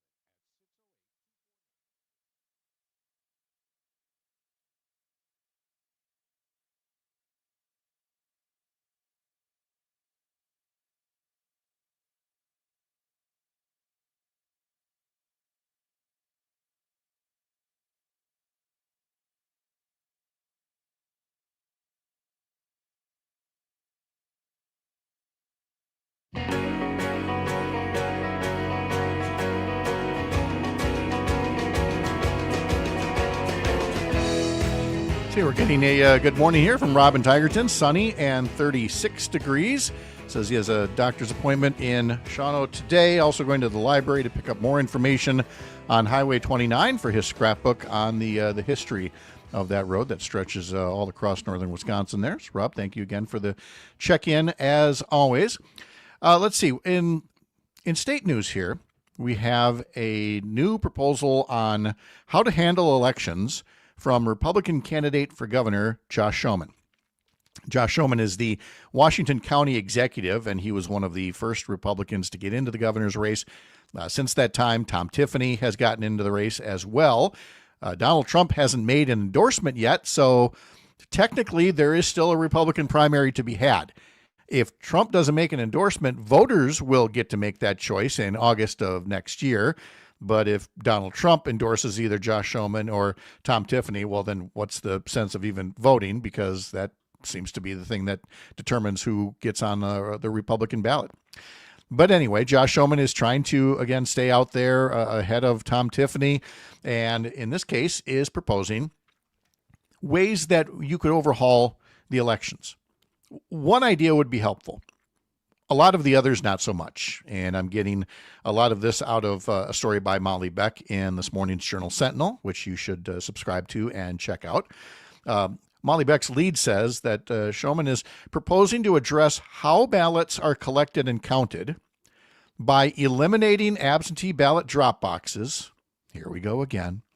And barring municipalities from using one place to count absentee ballots at all voting locations, something known as a central count facility, which again is something that's not necessary, but it allows him as the Washington County executive to reinforce that whole Milwaukee is a big bad city narrative that Republicans love to do. Now, the one good idea that he's proposing is to give local clerks the ability to start processing ballots the day before Election Day. Now, again, not counting the ballots. It means taking the absentee ballots that have come in and checking the envelope that they came in to make sure that there's a signature, that it's a qualified elector, that they've got the address and all of that. And that way you can open up the ballot, you can put it in, the place where it's going to be counted later. And then on Election Day, you can start running them through the counting machines. But right now, Wisconsin's one of the few states that doesn't allow that. And so you've got to do all that work first as everybody else is voting. And that's part of the reason that you get so many votes late at night in cities like Milwaukee and elsewhere. And then he also wants to take away central count because, again, the whole notion of moving the ballots to one place and counting the ballots more efficiently rather than having to buy more machines to push all over the cities, well, that enables you to, again, create and perpetuate this false narrative that says there must be something sinister if they're using a central count facility, when no, that actually makes elections more efficient and therefore more accurate. But, it is what we've gotten used to hearing from Republicans, and Josh Schoeman's certainly no different here. He talks about eliminating the Wisconsin Elections Commission. Again, another one, something you hear about from Republicans all the time. He says he would shift the duties to an elected official, and that elected official would essentially get all of the power. Who wants a politician essentially being in charge of our elections? It's really no different than how Republicans right now have taken all the power away from the Secretary of State's office. But believe me, if Republicans hold the majority in the legislature and then win back the Secretary of State's seat, you can bet your bottom dollar they're right away going to abolish the State Elections Commission and give all the power to that Republican Secretary of State to determine if ballots count or not. Remember, we live in a state where somebody like Tom Tiffany, a former legislator and a member of Congress, proposed throwing out all of your ballots that you cast in 2000 because Donald Trump wanted him to.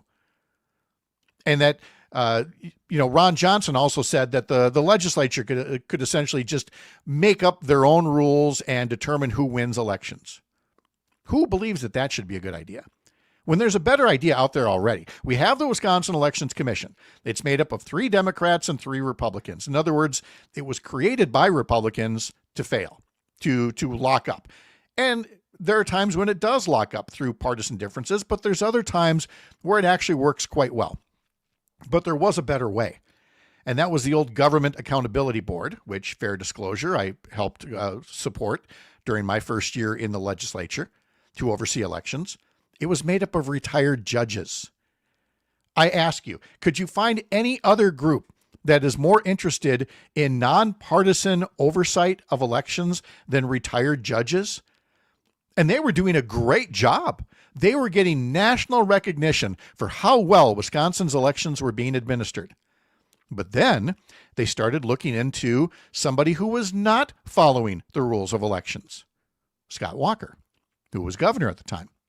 Next thing you know, the Government Accountability Board has been dissolved and replaced with this Elections Commission with 3 Democrats and 3 Republicans. Shulman says, I believe it was designed to fail. Anything that's even remotely controversial is always going to end in a tie of 3-3. Well, it hasn't always, but it has sometimes. So what I'd like to hear from Josh Shulman is a full-throated endorsement of going back to the Government Accountability Board. I'm not going to hold my breath waiting for that. Especially somebody who is, again, coming down on the side of getting rid of absentee ballot drop boxes, which, again, we can say till we're blue in the face and it'll remain true. Hasn't been anything found untoward about absentee ballot drop boxes, and Republicans loved them. They were a convenience to rural voters until Donald Trump told them to be opposed to it because it helped him perpetuate the narrative in which he was hoping to stage a coup in 2020 and overthrow the results of a presidential election. So Josh Shulman had a chance to show some independence and stand up for free and fair elections in Wisconsin. Instead, he's just towing the usual Republican talking points, and that's awfully unfortunate. We'll have today's Homeroom segment with Bryn Horton from the Wisconsin Public Education Network right after this. You're up north.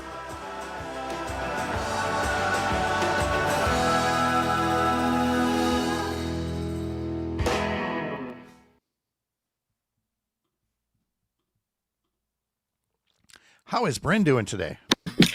I'm doing all right. The sun is shining, so it's a good day. I know. Did you happen to catch any northern lights? I did not. Okay. That's all right. They were just, they were really, I saw them all over my social media feeds here. Question for you. Are you hearing me on your computer speakers, or are you using headphones or AirPods or anything like that? No, I'm on my computer speakers. So, okay. Yeah. Do you happen to have headphones for your computer? I do not Okay. nearby at least. Okay. All right. I'll just have you make sure you keep the volume down just a little bit, because I'm hearing myself as well. So the listeners are hearing that little bit of feedback. So I don't want you to have to strain to hear me, but just take it to a level where you can still hear me and it doesn't get picked up by the computer's microphone. Okay. Okay. Is that any better? Yes, it's definitely better. So I think we're good there. Perfect. Okay. So we've got the bills on school district consolidation. I've got a bill that continues voucher availability for siblings, even if a family's income changes, if I'm reading that one right. Mm-hmm. We've got that. We have the one legislator who talked about getting rid of DPI. I don't know if you've seen that one, or if you want to, kind of tell us what it is that DPI does, that they're not just sitting around, Yes. rubber stamping things. There's the new report cards, I guess, that came out yesterday. Is that something you want to get into as well? Yeah, I can talk. I haven't looked at the overall. I've mostly looked at our school district, so I Sure. haven't looked at the overall. That's okay. report cards Yeah, yet. you can give, from that one district standpoint, what it is that people could look for in their own school district report cards. And then finally, I see the governor was critical of federal impact aid that's being delayed by the White House. Is that something we can talk about, or should I talk about that separately? I would talk about that separately. I haven't Okay. had yeah, That sorry. was- no, that's totally fine. I just want to know as I'm putting my notes together. I don't want to stump you live on air here. So, all right. I think we're in good shape here. So, all right. We got 2.5 minutes left in the break. I'll tuck you back in the waiting room, and I'll see you in just a bit. Okay, thanks. Upper Midwest. Our local dealers, expert agronomists, and everyone throughout our organization who live to make life better on farms and in the community. It's our people, products, and pedigree that combine to make a true difference that you can see on the bottom line and feel in your heart. Learn more about our difference makers at dairylandseedifference.com. And the Wisconsin State Fair still working through ticket exchanges for those that had tickets for the Wisconsin State Fair's final day. Remember, it was canceled because of bad weather. You may be eligible for a ticket exchange through this Saturday, November 15th. Go to wistatefair.com for details. I'm PM Yankee. Our lakes are gorgeous. Just don't swim in them. 92.7 WMDX, keeping Madison honest, one broadcast at a time. Sunny and breezy today. We'll get to around 50 by early this afternoon. The temperatures are going to drop back into the mid-40s by late this afternoon. The wind west gusting to 25 to 30 today. Tonight, partly cloudy. Will drop into the mid to upper 20s. Tomorrow, sunshine, high in the low 50s. I'm meteorologist Sean Cable. Current temp now 37. This portion of John and Gordy brought to you by Verlo. Experience the Verlo mattress difference. For a limited time, purchase a mattress from the V3 collection and get a free upgrade to an adjustable foundation. American-made, locally crafted, right here in Madison. Come shop at Verlo and sleep well tonight. Oh, this is Robert Pilot of Native Roots Radio. On our show, we share stories from Turtle Island, highlighting the people and issues shaping our communities. From protecting water to treaty rights and preserving languages and traditions, we cover it all. Hear voices like Arvina Martin of Emerge, Wisconsin, Dr. Stately, Robert Lilligren, and more. Because Native issues are human issues, and human issues are Native issues. Native Roots Radio, weeknights at 8 on your local civic media radio station. The elder care locator. 30 seconds until we're back.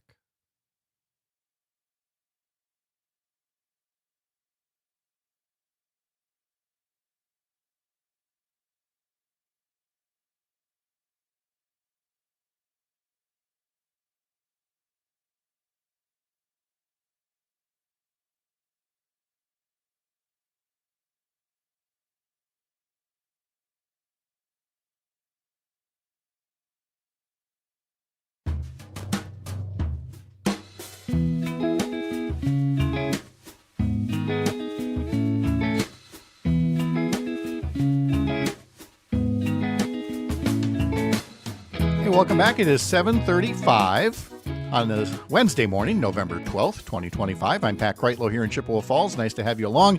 Bryn Horton will join us for our homeroom segment where we talk all about education in Wisconsin. I'll bring her in just a bit to talk about some of the bills that the legislature is considering and maybe some of the bills that they're not considering. But I'm going to do a little editorializing first before she gets some Q&A from me, because there was a social media post that stood out yesterday for me. I saw it first on Twitter, and you can follow the show on Twitter at PK Radio Show. Same on Blue Sky, if you'd rather not be on Twitter. But on there was a post by a state legislator who was talking about recent events surrounding the Wisconsin Department of Public Instruction, which supports education all over the state, and taking issue with some recent controversies and calling for the elimination of the Department of Public Instruction, which is right up there with those people who talk about abolishing the United States Department of Education. And it always comes down to, well, let's just help the local districts and keep things at the local level, and we don't need all these bureaucrats running these things anyway. Okay, here's my proposal then. Instead of abolishing the Department of Public Instruction, which has all this support staff that helps all of our schools, how about we take care of the support staff that helps the legislature? At least for this one legislator, for his office alone. I propose abolishing the Legislative Reference Bureau. Not abolishing it, but just he can't access it anymore. Because that way he gets nobody with legal training that will help him write bills. And therefore, every bill he writes is going to get tossed out because it wasn't drafted properly. And then we're going to abolish, for him, the Legislative Fiscal Bureau. Because then we can watch him basically just pull numbers out of his butt to try to write a budget, because he will not have the experts at the Legislative Fiscal Bureau to give him all the latest stats about the state budget. Let's get rid of the Legislative Audit Bureau so that there is no oversight, or he can't get any oversight of state agencies. We're going to get rid of, for him, the Legislative Counsel's Office. That would be the attorneys who give legal advice to the legislature. We're going to get rid of the Legislative Human Resources Office. Good luck trying to hire a staff and manage it and not get into trouble. And we're going to get rid of the Legislative Technology Services Bureau and watch his computers go bad real fast. As a legislator, myself once upon a time, I understand, appreciate, respect, and cherish all that is done behind the scenes to make our government work, to make government functional. What other people like to derisively sneer at as bureaucrats are people that government can't function without. This is not some kind of a blanket statement that there's no thinning that could be done, that there's no budget that could use some trimming or oversight now and then. But anytime I just hear abolish this department, whether it's Department of Education, Department of Public Instruction, or anything else, I just want to remind people of all the other ways that we all have support staff that help us get through life a little bit easier. And it sure is easy to talk big at the bar about abolishing an entire agency until you realize that, that's not a serious approach toward the way that we educate our kids. Other people, thankfully, are much more serious about this. Bryn Horton's one of them. She is with the Wisconsin Public Education Network. She's a school board member yourself, right, Bryn? Good morning. Good morning. Yeah. I'm school boarding in Sun Prairie. In Sun Prairie, that's right. And so we're going to talk about the legislation that you follow for the Public Education Network. But let me toss that to you. And I just wanted to get my editorializing out of the way first. Again, not saying the Department of Public Instruction is perfect, but you and every school board member understands that there is a role to be played by some kind of an agency like the Department of Public Instruction at the state level, right? Oh, absolutely. Yeah. I mean, especially all of the state level mandates that come down from the legislature are all managed by DPI. Oh, there you go. So I guess if he doesn't want that, then I guess he doesn't want state mandates anymore, which, trust me, I see my fair share of micromanaging, and we see it in some of these bills that are out there as well. So let's just, again, take it easy on abolishing entire departments here. I'd rather have serious lawmakers working on oversight of our schools. But as far as the bills that are being taken up so far in the fall session, and maybe we'll get to some of them that aren't being taken up as well. But the one that's getting some attention today is about school district consolidation. Mm-hmm. Can you talk a little bit about what these bills might be proposing for struggling school districts that are looking to consolidate services? Yeah, so my understanding is a lot of these bills came from the Speaker's task force. I think it's been now a couple of years ago on consolidation and looking for ways to incentivize for school districts. Consolidation or whole grade sharing was another one of the bills, whether or not school districts want to be able to share grades. And so that it's mainly looking for financial abilities for them to be able to add their grades together or consolidate school districts. And then there was also a bill, I think most of the testimony was focused on yesterday around having a DPI hire an entity to conduct a survey analysis on school board or school district boundaries, whether or not there's places that they would recommend for school districts to consolidate, and look for sharing of monies and being able to get rid of staff. So that I think is the big bill that came out of yesterday's hearings. Yeah, here's what I see as the good and the bad side of that. Now, on the good side, there has been consolidation in school districts before. In fact, I have a distant relative who back in the early 1960s, helped Wisconsin consolidate from well over 1,000 school districts. A lot of them were one-room schoolhouse districts into the 400 some districts that we have now. So, I mean, that's always something that you have to be on the lookout for, but you can't turn it into like a shortcut instead of just adequately funding the schools that we have, is saying, well, maybe if you two combine forces, that'll be better. All I really see there, Bryn, if you don't take care of the root causes of funding and all that, is you're creating longer school bus rides, but I'm not seeing a lot of other efficiencies. Yeah, I think that's going to be, especially in rural school districts, right, that are struggling to pass referendums, are having a hard time getting operating costs. And I know that I've heard Senator Quinn talk about the fact that the state legislature needs to think about the fact that in rural school districts that are spread out wide, that consolidation isn't an option for them. And how do we make sure that they stay whole and can operate their schools effectively for those rural those rural communities. Yeah. I mean, look, if there's ways to share services, professional services and things like that's fine. And again, boundary adjustments, happen. They're understandable. But I'm just seeing in the coverage of this that there's basically a financial incentive to consider consolidation, but they're really not getting at the root cause, which is chronic underfunding of our public schools that's been going on for the past 15 years. And obviously we saw that in this last state budget with, no increase in general school aids whatsoever. Yeah. So consolidation is one aspect that they're looking at. There's another that is especially troubling to me, and this one deals with the voucher schools program, where we're using your tax dollars to help families send their kids to private school, even if, maybe their income changes and goes up. This puts a little bit of heredity into the system by allowing siblings to attend voucher schools just because their big brother or big sister went, right? Yep. Yeah. I think that coupled, so any siblings, once you're in the voucher program as a family, you can stay in the voucher program, and all additional siblings can get added in there as they grow into the system. There's also, I believe, one that doesn't require people to have to submit their income levels, and so there's really no check then on whether people go out of the income level of being able to be in the voucher school that they would. Once you're in, you stay in. I mean, they're not even pretending anymore that this is something that's necessary for lower income families to have a quote unquote fair shot at a good education through a private school, when of course the answer would be to take care of our public schools, statewide. But I mean, there's not even the appearance, if a bill like this were to go through, that, once your family's in, it's almost like a country club. It doesn't matter if your parents get a big raise or a better job, you still get those state tax dollars to go to these private schools, right?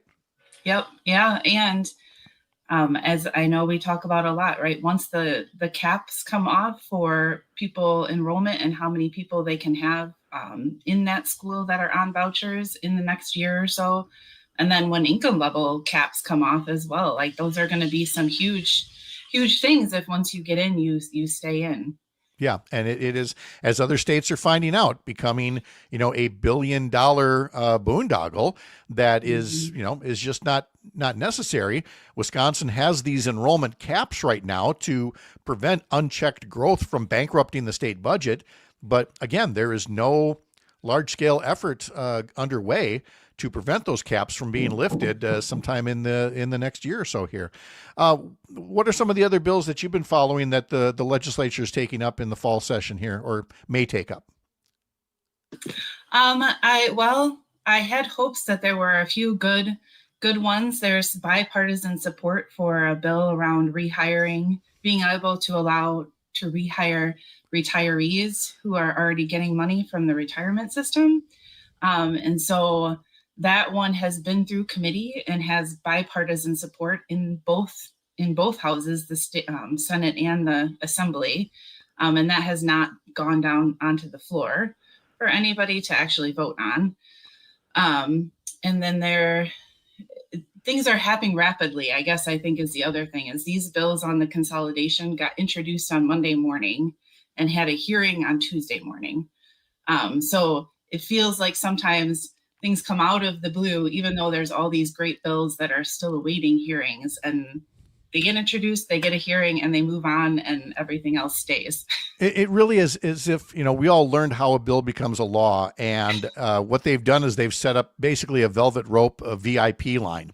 And all of the, the bills that Democrats, or even have some bipartisan bills, they have to wait in that line.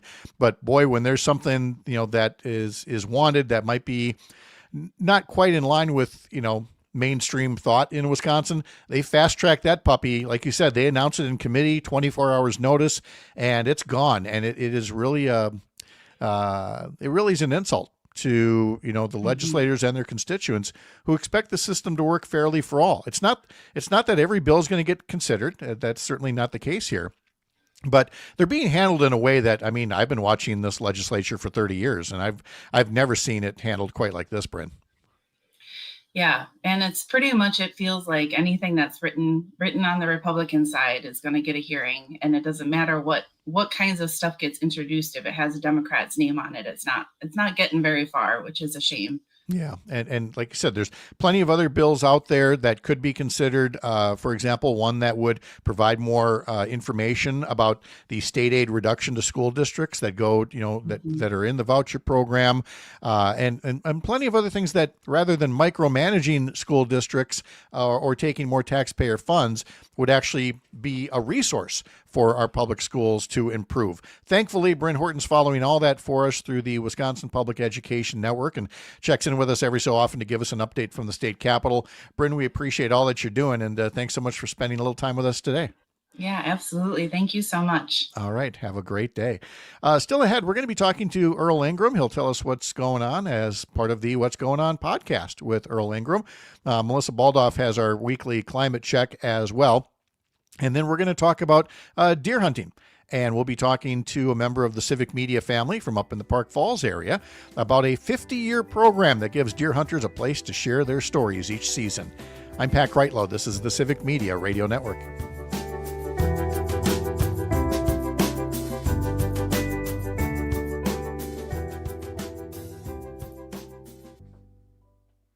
I'll be right back. Show, Monday through Friday from 4 to 6 p.m. This portion of the John and Gordy Show is brought to you by Madison Hearing Aid Center, 4706 Cottage Grove Road in Madison, helping people change their lives by improving their hearing. They offer fast and flexible appointments with individualized care. Go to MadisonHearingAidCenter.com and take a free hearing test online. They help John Peterson, they help me, and they can help you too. Call them at 608-249-4077. Don't let hearing loss frustrate you anymore. Go to MadisonHearingAidCenter.com. I'm hungry. What's cooking? Oh, no, not me. It's your turn. Oh, we're back to taking turns? Yes. Well, how about Sugar River Pizza? Oh, yeah, now they can cook. I could really go for some of that 12-hour smoked pulled pork. Ooh, and some pasta. Okay, now I'm hungry. Sugar River, here we come. And they have that great kids menu, too. We don't have any kids. Right. That's beside the point. The point is, I'm hungry, you're hungry. Let's go. Yes. And we should talk about having some kids. Get in the car, Bob. Sugar River, Sun Prairie, Verona, New Glarus, and catering. What is a commercial? It's a message delivered to the people, in this instance through your radio speakers, into your ears. Why, it's like a movie for your brain. This radio commercial is directed to the business community. If you want to reach more customers, you should be using WMDX Radio. It's that simple. Just email sales@WMDXradio.com and let our crack sales team show you how to make your business grow with the #1 medium known to humankind, the radio commercial on WMDX. Long may you wave. I'm Dan Schaefer. Let's recombobulate. Last week, Democrats notched a number of big victories in elections across the country. And while Wisconsin did not have an election on November 4th of this year, these results can tell us something about November 3rd of next year, the day the 2026 midterm elections will be held. While races like the one for mayor of New York City grabbed more headlines, it's the elections that happened in the Virginia House of Delegates that could tell us more about what might be coming in Wisconsin. There, Democrats went from a slight majority of 50 of 100 seats to a near supermajority with 64 seats. Those kinds of down-ballot results could suggest that Democrats are poised for a breakthrough. In the Wisconsin State Legislature, there will be the first election held fully under new maps. Hey, Jimmy. What's up? How you doing? Doing all right, man. It's Wednesday. We're halfway through it. All right. All right. Start with little Pat Murphy. Oh, yeah. Whatever you guys want to do. I'm here. All right. All right. Appreciate it. All right. Just over 30 seconds.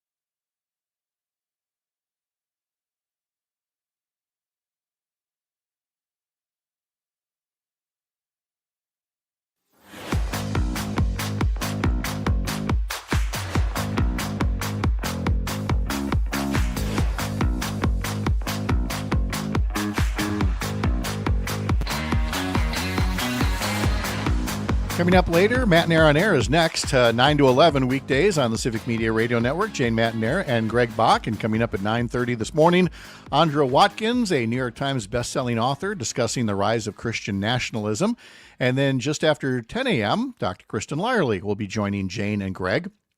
Coming up later this afternoon on the Maggie Dawn Show at 4:35, Rebecca Bennett, a congressional candidate out of New Jersey, a veteran running for office, part of a group of female veterans running for Congress calling themselves the Hellcats. That's part of the Maggie Dawn Show, 4 until 6 this afternoon. And, of course, in between those two, you've got Tom Hartman and then Todd Alba from 2 to 4. Civic Media Sports Director Jimmy Kuska joins us now to talk a bit about, well, let's start with Pat Murphy. So, Jimmy, good morning. How's it feel seeing Pat Murphy getting Manager of the Year for the second year in a row? I think all doubt was eliminated on that front once he pulled that pancake out of his pocket during that interview. Once that happened, I'm like, that's your Manager of the Year right there. There's no question. Yes, no doubt. And I know, look, Stephen DeVote wasn't a catcher here for a very long time, but he made an impression on me and I think a lot of people. It just seems like a good guy. And to have him get Manager of the Year for the second year in a row in the American League with the Cleveland Guardians, I think that's a credit to the Brewers organization as much as anything else.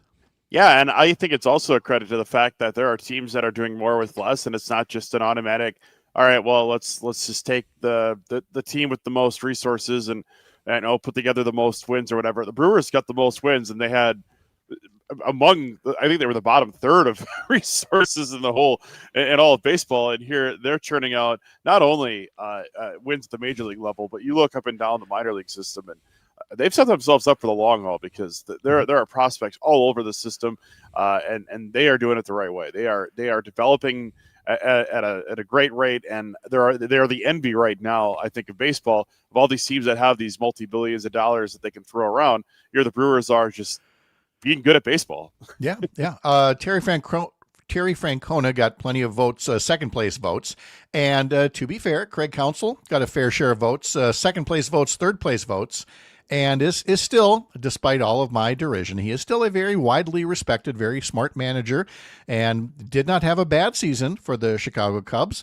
He had just the kind of season we wanted him to have, a little less than how the Brewers did. That's all. Yeah, exactly. And I think that if you look at any of the teams that made the playoffs, I mean, we were sitting 3-4 months ahead of it. We got halfway through the baseball season. The standings looked a lot different. So they got it right. They got it right with the people that they picked, not only for MVP. They also got it right with the Rookie of the Year in the National League in selecting former Madison West standout Drake Baldwin. So I thought that was a really cool thing that there was a former Wisconsin high school baseball player that got that recognition as well. It just shows you that baseball's great here. We've seen a lot of top end guys come out of Wisconsin in recent years, so that was really cool to see too. Yeah. I don't think I've asked you where you stand on this, and so I'm not putting you on the spot, but Parker's got to get his Vuvuzela ready. I want to know your thoughts on the NBA Cup. Oh, you went and got the sound effect. You were doing such a better job at it yourself. Got to class it up a little. Okay, so it's classed up a little. The Bucks play at Charlotte tonight, and then on Friday, they're home at the Fiserv Forum once again against Charlotte, but this one is part of the NBA Cup. There we go. Jimmy, a good way to make the regular season games count or useless distraction prone to mockery? All right, so Saturday mornings at 7, Parker, myself, a couple other knuckleheads in the company get together and we talk about this. This is one of the questions this week, and how I literally phrased it was like, "Do you guys care about the NBA Cup? I don't even know what the NBA Cup is. I couldn't even tell you who won it last year." Then they informed me that the Bucks won. The Bucks did. I know. Like, oh, I had no idea. Which I don't know. What did that get them? A little extra bonus money and a free cup of coffee. Cash. I don't know. Cash. I'm like, all right, cool. They're making some money, but it's not affecting anything else. It's not going to help them win an actual championship. All right, cool. They're making some money. I guess that's cool, but I don't know. It's not that interesting to me, and I understand why the NBA is doing it, but I don't know, man. Look, it is easy. It's just an easy thing to mock. There's already 82 regular season games. We don't need more. I don't know. Right. It's just what it is. But what I will say, because I know Luke Mathers will say it, if you are a a true NBA fan, like you watch regular season games the way that I watch regular season baseball games, okay? And if this motivates that some of these games, that apparently last Friday's game between the Bucks and the Bulls got to be rather spirited, because who knew there's a point differential involved in this as well. So if you are a day-to-day NBA fan, I can totally see why this is a net plus. I'm just saying that from an observational standpoint, especially with the goofy looking courts and uniforms that they get for it. The Minnesota court with the lime green. Yeah. Oh. Yeah. It's City Connect on steroids is what it is. I don't know, man. There's 82 regular season games. We have 5 months left in the season. I can see why they're doing it to kind of, juice some interest in November and, ahead of the Christmas games, when people sort of start tuning in, and then they don't really start getting involved until we get, to the All-Star break. But there's so much basketball already. And this time of year too, you're very distracted with everything else happening. You're still, in the meat of the NFL season. There's college football wrapping up. There's, you just got done with baseball. There's so much to contend with this time of year. It is so hard to, I guess, break into the consciousness of the average average sports fan this time of year. So for me, it exists, but I honestly didn't know much about it. And then I say that as somebody who follows a lot of sports. Like, of course, I know what the NBA Cup is, like, and define it, but like, I didn't follow it closely enough to. It's like the NFL preseason to me. I couldn't tell you who went 3-0 this year. Here's what I want. I want the email from somebody at the end of this tournament to say, "Hey, Pat, you dummy.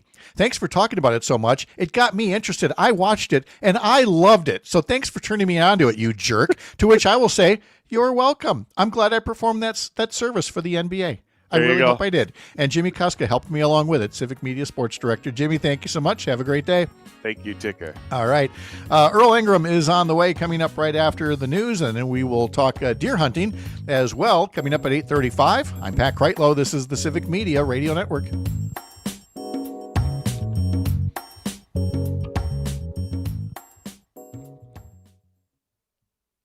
The man went and got professional audio for us over here. Nice.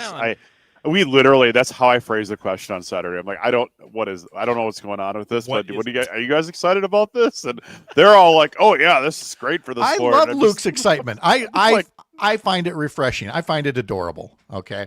Yeah, it exists. To me, it exists. It's fun, but it's so early for the NBA. I still have my feelings in a lot of other boats right now. So. I totally get it. Yeah. All right, Jimmy. Thanks so much. Have a good day. Appreciate you guys. Talk to you next week. All right. Yep. See you later. All right. Earl, good morning. How are you? I'm doing fine, Pat. How are you? I'm doing good, thanks. Am I being too tough on the NBA here? No, man. 82 games is a long time. Uh-huh. I'm an NBA fan, but I've been an NBA fan for a long time, and it's long. Season's too long, and yes. hard to get excited about it early. Hey, so I guess, whatever gets it done for him. What's on tap for you today? Well, because of the issue with people not being able, not the, what do you call it? Not food stamps. What is it called? SNAP. SNAP. Mm-hmm. Because of SNAP, I really started going through some real hard feelings and looking at our nation and where children are ranked in poverty, and in America, the wealthiest nation on earth, we have the highest poverty rate for children in the top 5 nations, in the world. And you have to ask the questions, how can that possibly be? You live in rural America, I live in urban America. Why are we allowing this to take place? When you look at other nations that struggle, that are a lot larger than ours, and yet, why are we even talking about this? This should not be an issue. I know. When you look at all the other things we spend money on, and I think too, Pat, that part of this is we don't have empathy the way we should. We're blessed and fortunate that our grandchildren and our children, and we live a nice life. We can't to not think about the other children who become adults. We got to really address this, and it's just not going away because, they're going to settle this. because the issue is still there. 14% of American children live in poverty. And which is just an absolute crime. It just is. All right, so I'm pulling up a few notes on that here. All right, and I have not pulled up any show notes, so I have no idea what you got going on with the podcast. Well, I got a lot of stuff going on with the podcast, but I've been really my focus because I work with special ed and disabled children as well, and that's kind of been my focus during this shutdown. And I just want to talk about those families and people who we we don't see them, so we don't think about them. Absolutely. Okay, that all sounds good, and we'll get going in about 3 minutes here. Yes, sir. Okay. The next day, the Hornets looking to end a 3-game losing streak. Men's college basketball, Wisconsin with a win at the Kohl Center, 86-55 over Ball State University. The Badgers now 3-0. NFL, the Packers getting ready to play the Giants Sunday in New York. Center Elton Jenkins placed on injured reserve after suffering a fractured fibula Monday night against the Eagles. And the Brewers' Pat Murphy named National League Manager of the Year again. What's the key to heading a major league clubhouse? I think you got to be authentic. And you got to be in it for the right reasons. And, it takes a while. I was lucky. I got to be a bench coach for 8 years. I was learning, what's going to be my way if I ever get a shot. You got to live it, and then they'll trust you. That's Pat Murphy with Sports on Mike Clemens. Your neighbors are talking. Leaders are deciding. Madison's story unfolds daily on 92.7 WMDX. Sunny and breezy today. We'll get to around 50 by early this afternoon. The temperatures are going to drop back into the mid-40s by late this afternoon. The wind west gusting to 25 to 30 today. Tonight, partly cloudy. Will drop into the mid to upper 20s tomorrow. Sunshine, high in the low 50s. I'm meteorologist Sean Cable. Current temp now 37. The Todd Albaugh Show. Pat, we've seen this explosion of data centers. How we manage this, the genie's out of the bottle, is going to be really important. I'm not saying there can't be data centers because we're going to need data. We're going to use AI for whatever purposes, probably just to learn how to play poker better, but I hope cure cancer. But just ask all the questions and don't believe all the hype. Get whatever you can in terms of promises and regulations. Don't let it own you. The Todd Albaugh Show, weekdays 2 to 4 on your local Civic Media radio station and on the app. Not completing high school is more of a social thing than it was an academic thing. Even though all these years have passed, I still had that longing to have my diploma. At age 30, Carissa finished her high school diploma. If you're even considering getting your high school diploma, you can do it. No one gets a diploma alone. If you're thinking of finishing your high school diploma, you have help. 30 seconds until we're back.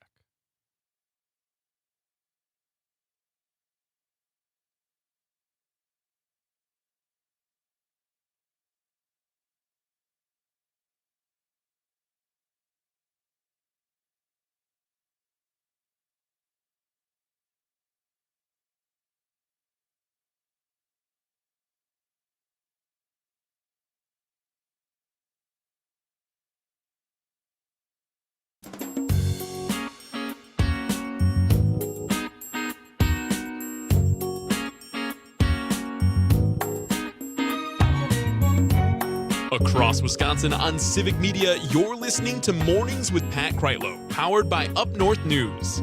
Now, from our Lake Wissota studio, here's the founding editor of Up North News, Pat Kreitlow. And good morning. It's 8:06. Nice to have you back here up north on a Wednesday morning, November 12th. Parker Olson is producing things down in Madison Studio A2. Earl Ingram is standing by. Also later this hour, we're going to talk about the Deer Hunters Roundup, a staple of northern Wisconsin radio for half a century now. And with the gun deer season getting underway, we'll talk to one of our Civic Media colleagues from up in the Park Falls area about that program. And it's a long history of allowing hunters to share tips and tell tales along the way as well.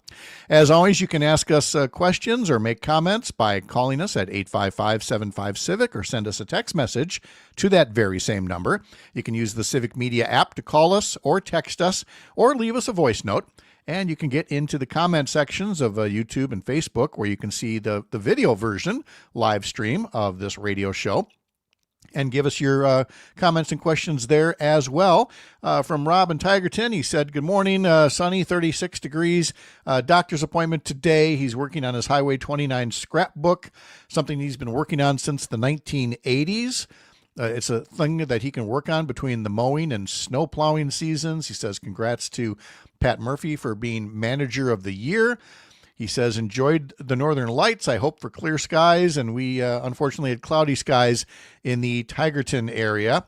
Also said he had tacos at Jaeger Bombers in Tigerton, a new bar that's starting to serve a variety of food and daily meal specials. And so check out that place when you're in the Tigerton area. All right, Rob, I will. And speaking of Northern Lights, I mean, these photos, I got to see them.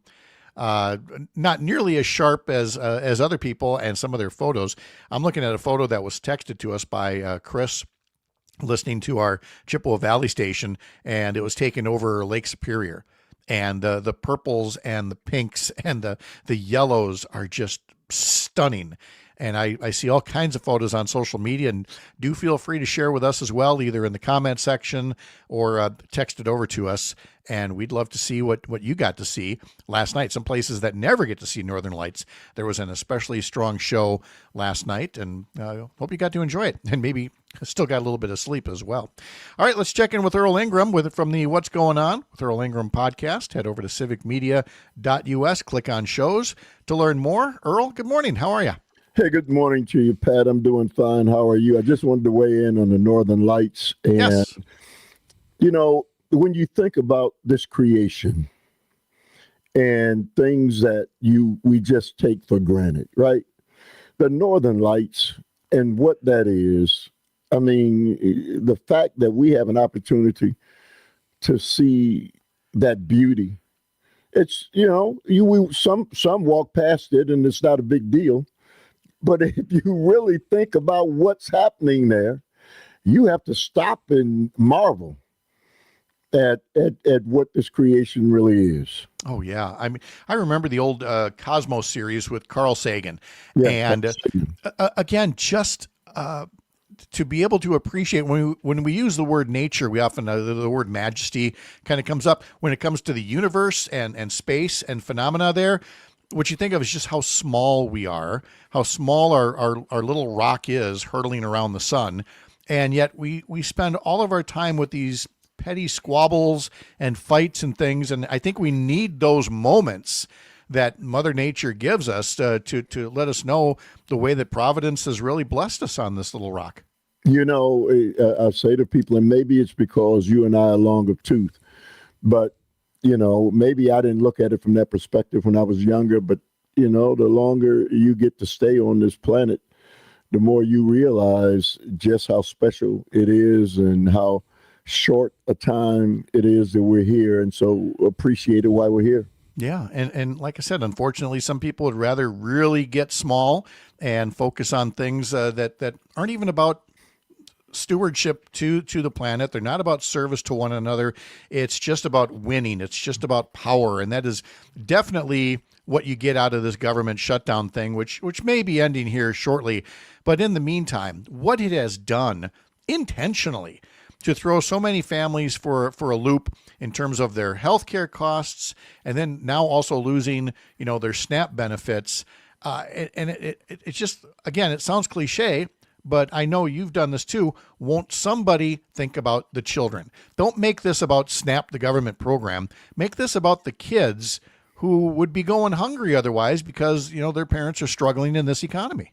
You know, Pat, I looked at some numbers, and America, 36 million Americans live in poverty, and child poverty rate is 14%. In Russia, the child poverty rate is 9%. In China, the child poverty rate is 6%. In Canada, it's 9%.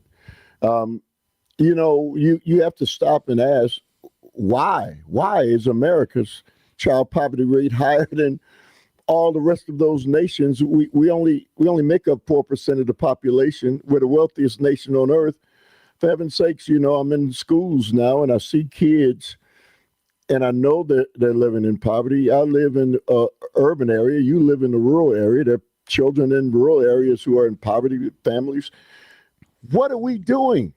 I mean, the wealthy are getting wealthier. 14% of the elderly in America live in poverty. I mean, we got to fix this, Pat. Okay, and I don't want to hear Democrat, Republican, those things immaterial. What about people? We're only on this planet in the twinkling of an eye, we're gone. Why can't we fix this? And it's not just that, we're doing, what I sometimes refer to as the wars on the poors. And it's not just about the children, but I think of how the Roman Catholic bishops in the United States recently chose a new leader, and in their communications also made clear they are very troubled by our treatment of immigrants since Donald Trump took office. And so between immigrants and children, and look, we're not going to turn this into religious talk radio, but I don't feel bad at all saying I'm really not sure how some of these people show up in church on Sundays when I see what they're doing to our children and what they're doing to people who, like their own great-grandparents, simply wanted a better and safer life for their families.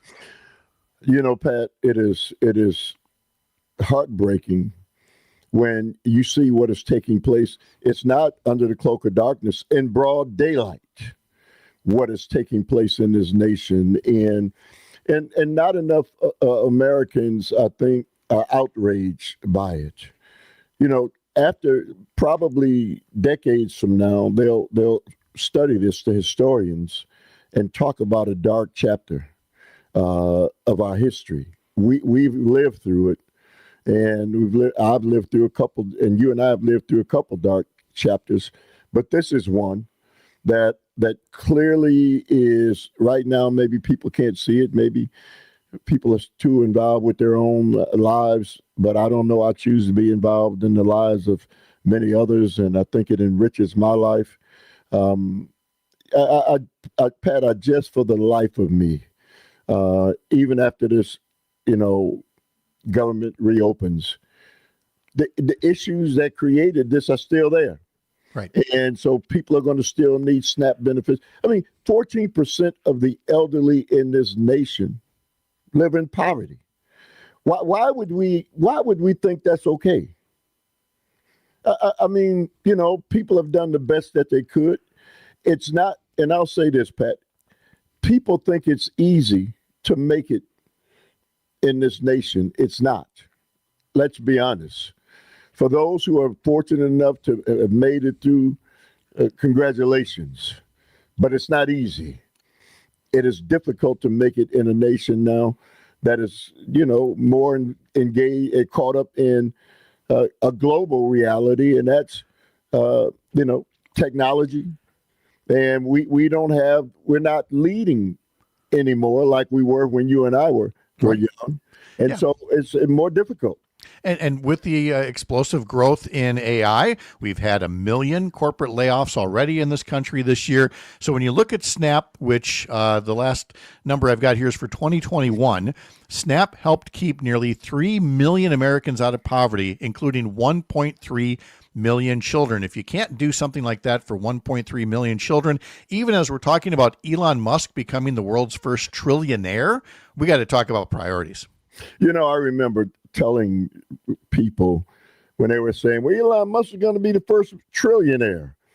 And they were all excited. And I said, well, that $1 trillion won't keep him here 1 millisecond longer than when his time is up. And so, we're only here for a short period of time. The $1 trillion in one man's hands, which can transform the world. $1 trillion can end poverty, Pat, over the entire world. Why would we think it makes sense to put that in the hands of one man? Like you said, I'm not, I believe that there's a power greater than myself. We're not, and you can call that person or entity whatever you want to call him, or her, but I believe that there's a power greater than me. And I believe what has been created here is created for all the human beings and not for just some. As expressed by, on behalf of a lot of listeners from the text line, Jim in Brookfield, and he writes in every week, Earl, and this week he says it's encouraging to hear the passion in Earl's voice fighting for the common good. And you cover that not just from the standpoint of fighting poverty, but also from education. Education is a focal point of the What's Going On with Earl Ingram podcast. There's an episode now called The Road to Better Education. You've long been an advocate for special education. So along with feeding the kids, we've got to educate the kids.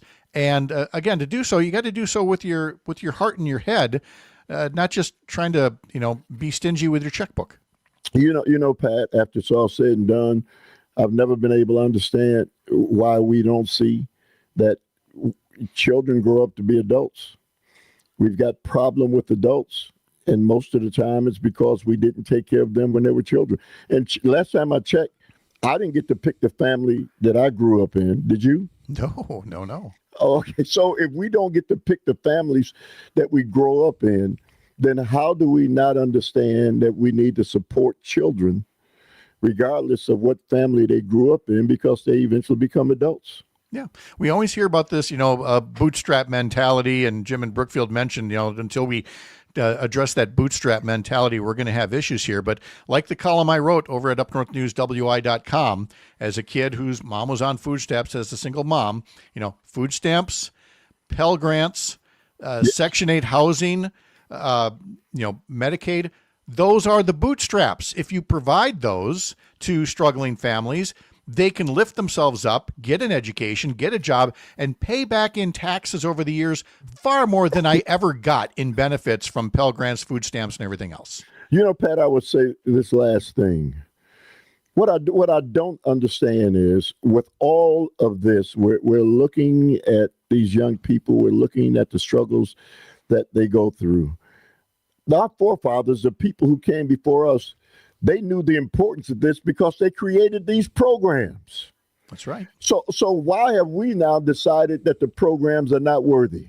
What does it say about those of us who's the great generation sacrificed for us to get where we are, and now we're not willing to do that for the others? Exactly. It's such a sense of complacency that it's tough to fathom. Earl Ingram has all this and more in his What's Going On podcast. Find it at civicmedia.us. Earl, thank you as always. Have a good day. Always great talking to you. Thank you, sir. We'll be talking deer hunting in our next half hour.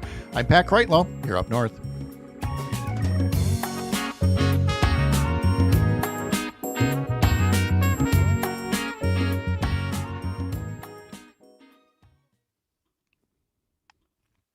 How is Melissa doing today? Doing all right. How about you? I'm doing okay too. Let's see here. I have not looked to see if Governor Evers has put out anything from the conference in Brazil yet. I haven't seen anything. I think that Okay. they've just been so focused on SNAP. Like, Yeah.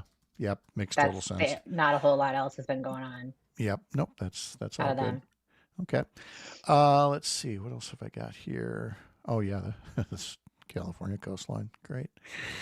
All right. But there has been quite, I think there's been some good coverage. Mm-hmm. So Yes, I have seen good national coverage of it. So true. Right. Okay. Sounds good. Well, I think we're ready to roll here, and we'll do that in 90 seconds.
"30 seconds until we're back."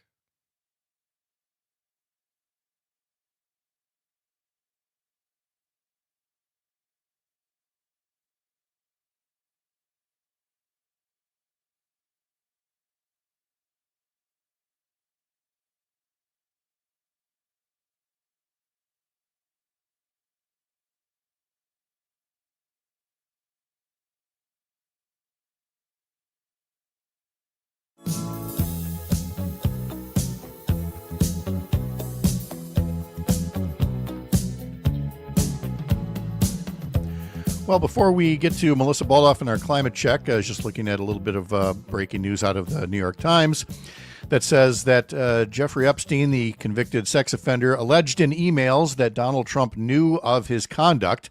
House Democrats on Wednesday released emails in which Jeffrey Epstein wrote that Trump had, quote, spent hours at my house with one of Epstein's victims, among other messages that suggest the convicted sex offender believed Trump knew more about his abuse than he has acknowledged. Democrats on the House Oversight Committee said the emails raised new questions about the relationship between the two men.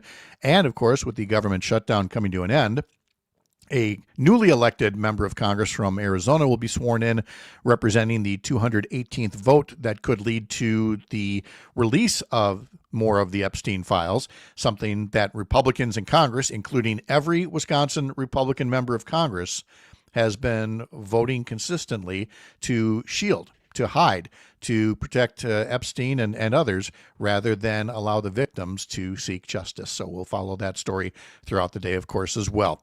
At 8:24 now, time to do our climate check, and Melissa Baldoff joins us as always. And Melissa, there's a big climate conference that's going on in Brazil. The New York Times headline from a few days back said, "The U.S. is skipping this year's climate summit. For many, that's okay." That's what we live in now, where it's a sigh of relief that the president of the United States is not going to come bull in a china shop this thing.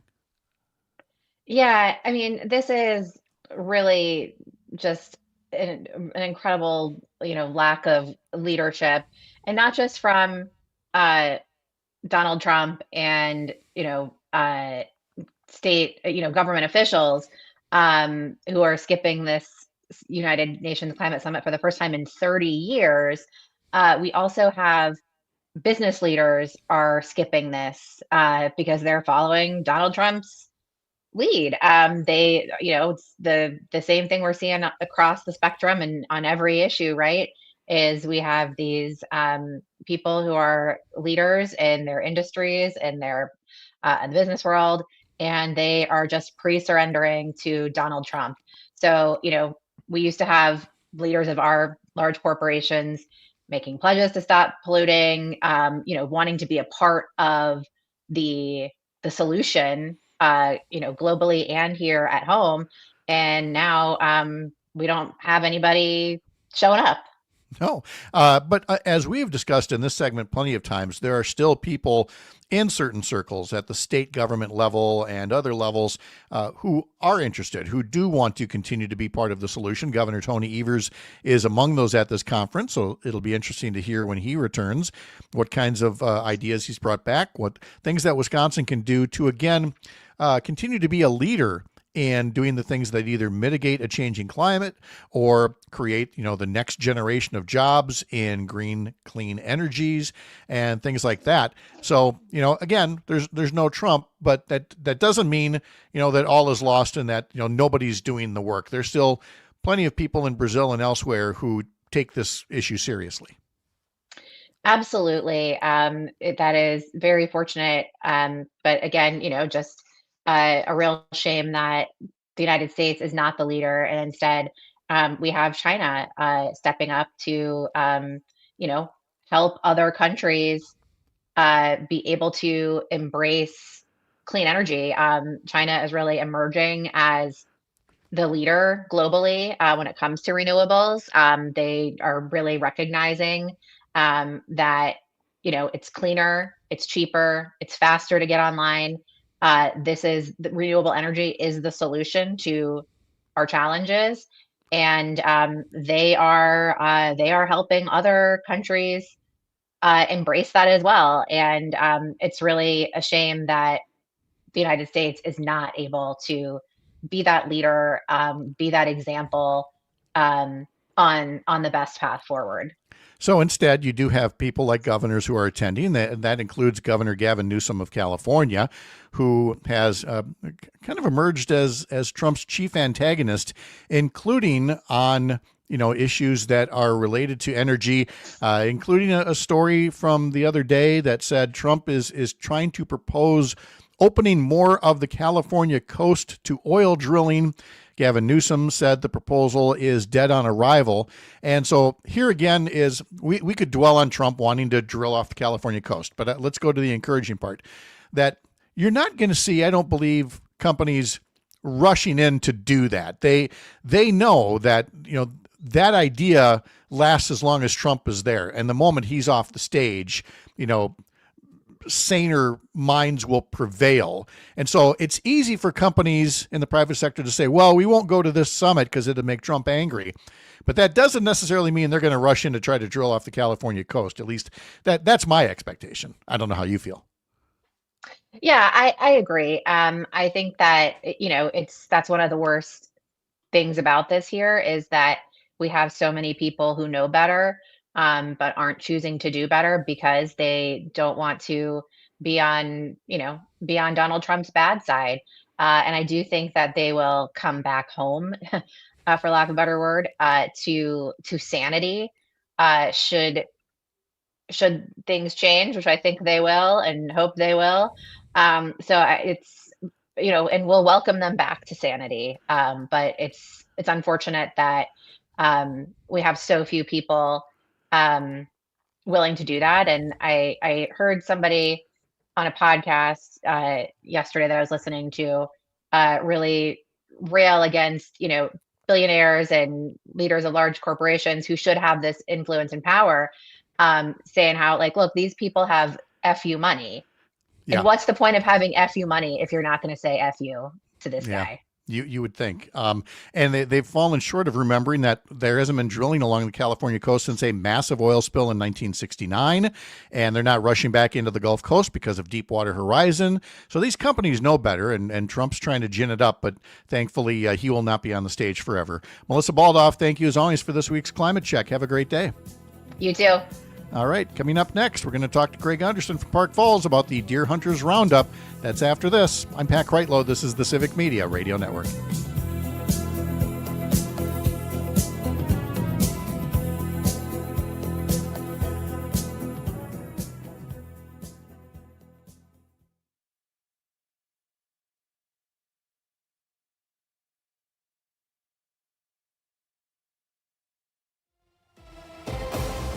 For 92.7 WMDX News, I'm Savannah Tomei Olson. Democrats are introducing a bill that would limit utility costs for Wisconsinites. 1 in 4 Americans struggles to pay their electric bill, according to data from the U.S. Census. And the Bureau of Labor Statistics says energy prices have jumped by 40% just in the last 5 years. Gray, how are you? Good. How's it going, guys? Good, thanks. Let's see. Do we introduce you as 98Q Country or Trail Really Mix 103 or Civic Media or what? Probably Civic Media. I keep it pretty general. I'm a music host here on Civic Media because strictly speaking, I am on 3 different ones. So okay. I kind of have a unique role here. I show up, I voice track for 3 hours, cover 13 hours of radio by doing so, and then I just make a lot of ads. So host, producer, hard to go wrong. I love it. I just love it. All right. So basically we're just getting into the nuts and bolts of what the Deer Hunters Roundup is and how it's made up and hunting traditions and things like that. Anything in particular you want to steer me toward? Make sure I don't forget. No, I really don't think so. I think just a very basic, fundamental, what is it type conversation would be very conducive to good content. And of course, if there's a particular note you'd like to hit, I'll gladly harp on whatever you might nudge me toward. Okay, that sounds good. All right, we'll get going here in just over 3 minutes. I'll see you in a little bit. Good stuff. Parker, good to see you on a Wednesday, bud. Dude, I can't believe it. It's not afternoon and I'm seeing you. It's crazy. This is my Friday chair. I don't even know what I'm doing here right now. This is true. All right, I'll be right back. Republican support, which is unlikely in the legislature. I'm Savannah Tomei Olson, 92.7 WMDX News. Between the lakes and beyond the headlines, 92.7 FM WMDX is where Wisconsin turns for real news and great conversation. Sunny and breezy today. We'll get to around 50 by early this afternoon. The temperatures are going to drop back into the mid-40s by late this afternoon. The wind west gusting to 25 to 30 today. Tonight, partly cloudy. Will drop into the mid to upper 20s. Tomorrow, sunshine, high in the low 50s. I'm meteorologist Sean Cable. Current temp now 37. The Maggie Dawn Show. State Senator Sarah Kieski, I want to talk about campus closures, especially the UW Baraboo closure. To see these closures keep happening is heartbreaking, and seeing that there's not been an appreciation of not only the importance of this for students, but really recognizing that these are economic drivers in these small rural communities that is having a huge impact. The award-winning Maggie Dawn Show. Weekday afternoons from 4 until 6. Nightlight with Pete Schwaba. Doug Prey, folks, he's a native Wisconsinite and an award-winning filmmaker. Doug, I noticed you received a special thanks for a movie called I Am a Sex Addict. What exactly were they thanking you for? It's a pretty vague category, right? Kaveh Zahidi, he's a filmmaker in New York. I must have been on his crew about 25 years ago or something. Oh, that's great. Nightlight with Pete Schwaba. Weeknights from 6 till 8 on your local Civic Media radio station and on the Civic Media app. Pete Schwaba. On the next Nightlight, I welcome Appleton-based comedian Rob Brackenridge into the studio. Then Milwaukee Independent Film Awards founder and actor Ezekiel Drews helps us light it up. Nightlight with Pete Schwaba. Weeknights from 6 till 8.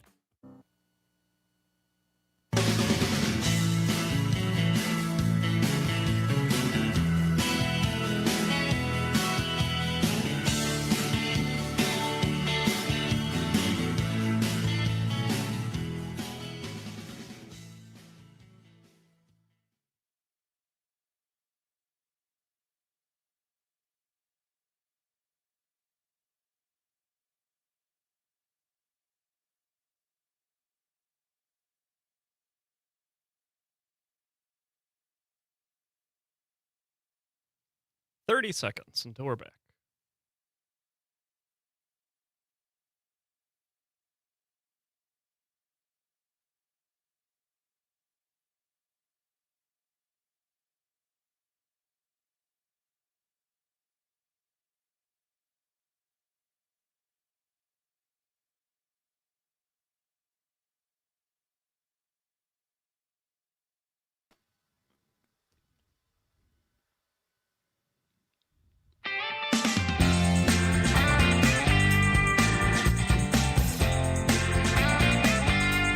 Civic Media has more sports coming up on the air this weekend than you can shake a hockey stick at. And we're going to start with hockey. Badger men's hockey versus Ohio State. There will be games Friday, Saturday. Friday's coverage begins at 6:30. I believe Saturday's at 5:30. Catch the Badger men's hockey team on WFHR in Wisconsin Rapids and WJMS up in Ironwood, Michigan. On Saturday, the Badger football team will be playing at Indiana. Coverage begins at 9 a.m. Saturday on 4 different stations across the network. And then on Sunday, you've got the Packers versus the New York Giants. Coverage begins at 10 a.m. on 4 other stations across the Civic Media radio network. Some folks aren't going to hear those games because it's gun deer season. We're getting to be that time of year again. You know, Thanksgiving's creeping up, and you can't do that till after you have that 9-day gun deer season getting started the weekend before. And of course, you hear the word tradition out there a lot when talking about hunting, something that, you know, fathers and sons and daughters and others have done over the years.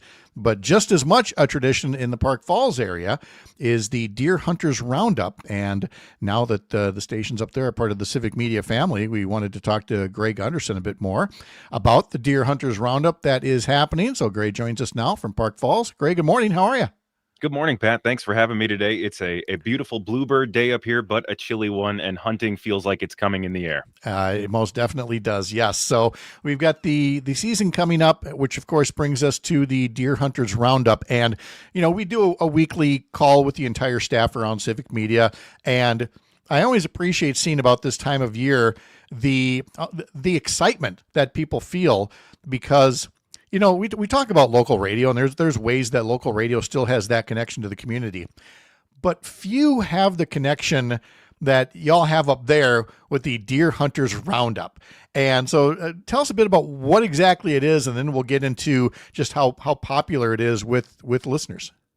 The Deer Hunters Roundup, well, first of all, is a very basic show format in which we have live call-ins, the way radio used to really be built on, live audience participation, calling in specifically from deer camps. We're talking to deer hunters. We're talking to, in many cases, multiple generations of people who are at deer camps, which is a phrase that encompasses everything from the shack you're picturing from Escanaba into Moonlight up to something that would be a very expensive Airbnb that only gets used for a couple weekends a year. So the upshot is the people who you don't think would share much about what they're doing are telling all about the experience, and they're ragging on each other a little bit. They're giving each other jokey code names and camp names.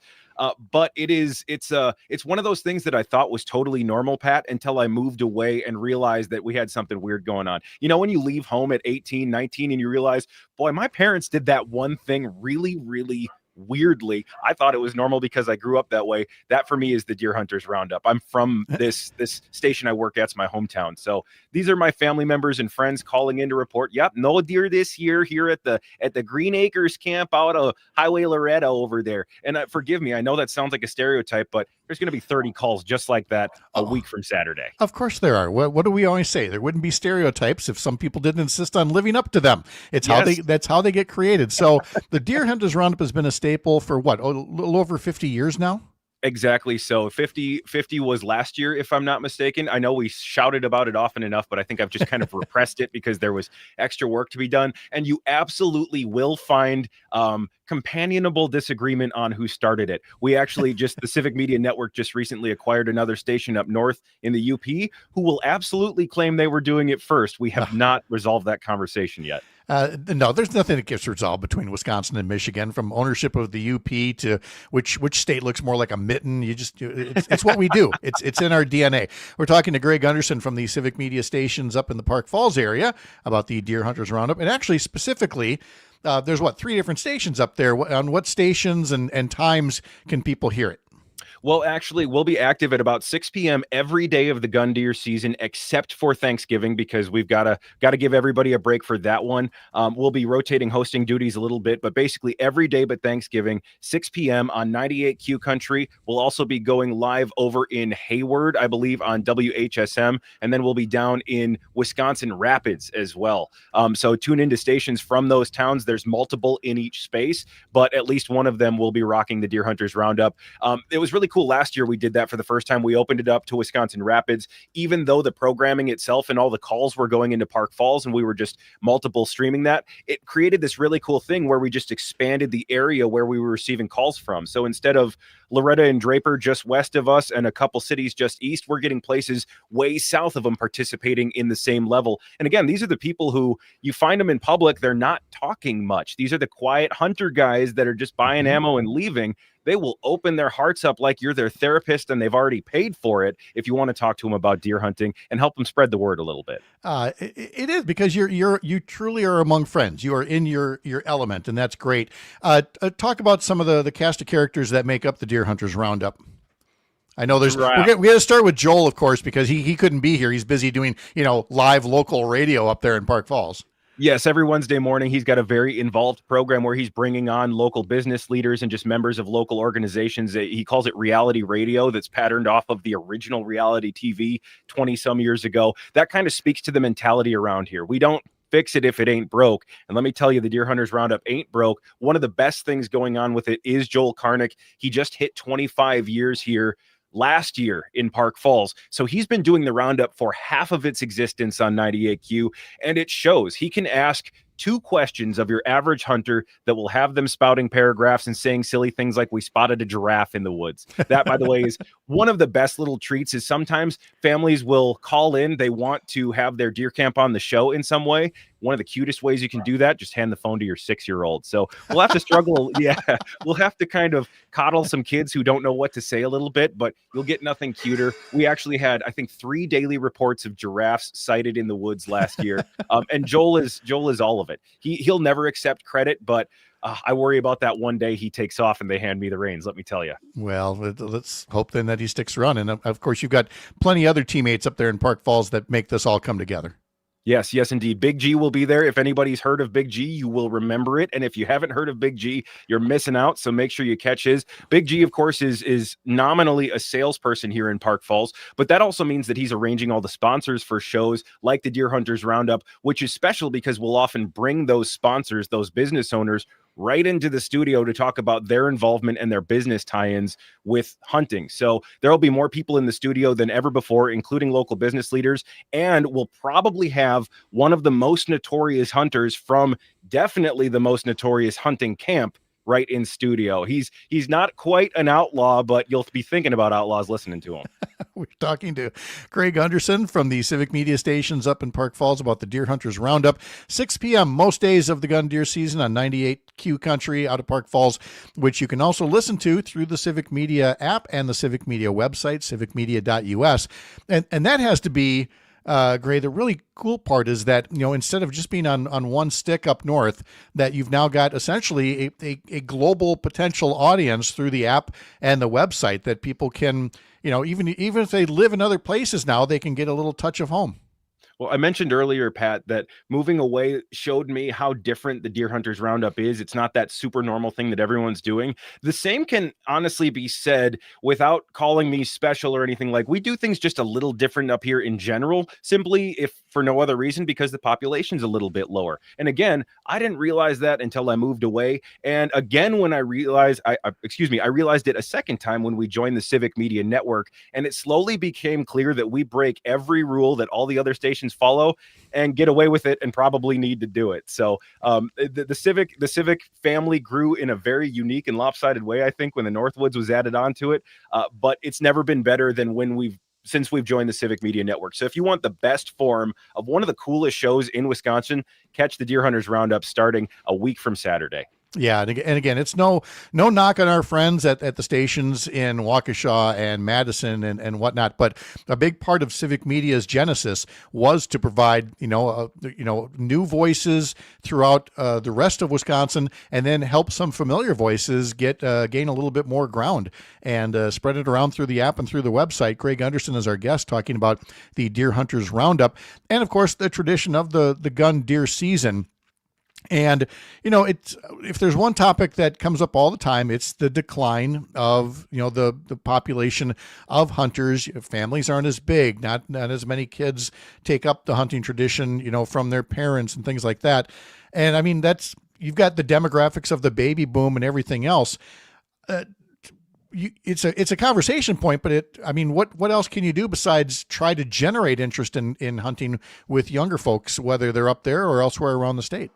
It's one of those things that's very hard to create, Pat. I think kids are kind of notorious in a way, if you will, for you never know what they're going to fall in love with. One of the things I highlight on my shows often is when the EMS services, like the ambulances and the fire service, they'll sometimes do like a truck tour thing where they just park a couple emergency vehicles in a parking lot here at City Hall and bring your kids, take pictures in the seats. I always mention to people, you don't know if your kid's about to discover their lifelong passion when they do that. So bring them, expose them to that, see what they think. Hunting might be even tougher because there's a lot of barriers for entry beyond the cost, beyond needing to know how and where to do it. It just isn't necessarily that appealing to modern youth a lot of the time. And that's a simple fact we've got to deal with. Duck hunting, for example, there have been studies done over the last few years based on current trends. The duck population is basically unthreatened based on the expectations of waterfowl hunting. Basically, if things stay how they will, the ducks are going to be fine because the number of hunters has steadily been declining. That may or may not be true with deer hunting, but it speaks to the general decline in hunting as a popularity. But even with fewer people hunting, there's fewer deer being harvested every year. And with grocery prices going up, how can we preserve hunting for hunters and for the animals are questions that get more important every day. More of my family and friends are filling their freezers with venison, but less will be able to the more who need to. So there's a few fundamental questions just hanging. That's for sure. Yeah, I mean, you're literally talking about harvesting, and in this case, perhaps for people other than yourself, that you could be donating toward and helping them. I know that my daughter, who lived in Idaho for a number of years, her husband at the time was a hunting and fishing guide, and you counted on getting that one elk every year to stock the freezer, and plenty of people still do that with venison. Not as many these days. I mean, things are just a little bit different now, not just the numbers, but the technology too, Gray. You've got hunters are a little more high tech than ever before. Yes, absolutely. And I immediately think of the extremes, which is literally carting an ozone generator system to your stand, which is actually quite affordable. And I mean, cameras might be the more readily available example where people are getting updates on their cell phone of the camera that's pointing at where they keep their stand. You know, you used to have to sit there and see the deer. Then we've got cameras that you can go and grab the stick from and put it on your computer, and you can sit there at your computer. All the hunters gather up almost like you're getting your results for your LSAT or something. And it's just, here's the pictures of the buck that came in. And that was super exciting. Nowadays, my brother just walks up to me and says, here's the deer that was at my stand 4 minutes ago. And he just holds his phone up and here's the picture on the cell camera. For me, the biggest departure, though, might be the fact that my dad, who has been wearing Stormy Chromers and wool pants and hunting since he was able to walk, still wears that same gear, just now in a ground blind that has a heater in it. I mean, when you can pay $80 for a propane heater that will fill your entire space with more than enough warmth, and you're not going to see fewer deer as a result, why would I ever suffer in the cold? Which, by the way, was my biggest barrier, aside from the fact that I feel like I want the deer to grow, so I only do it when we're in leaner times. Sure. But like, yeah, it was also just too cold, so I better be really hungry before you're going to drag me out there. Yeah, well, the technology does have its positive side, of course. All right, well, Greg Anderson's got this and much more with the Deer Hunters Roundup, 6 p.m. most days of the gun deer season on 98Q Country in Park Falls and through the Civic Media app and website. Great, thanks very much. Have a great time. You too, Pat. Thank you. All right, good to see you. We will have some final news and notes from Lake Wissota after this. I'm Pat Kreitlow. This is the Civic Media Radio Network.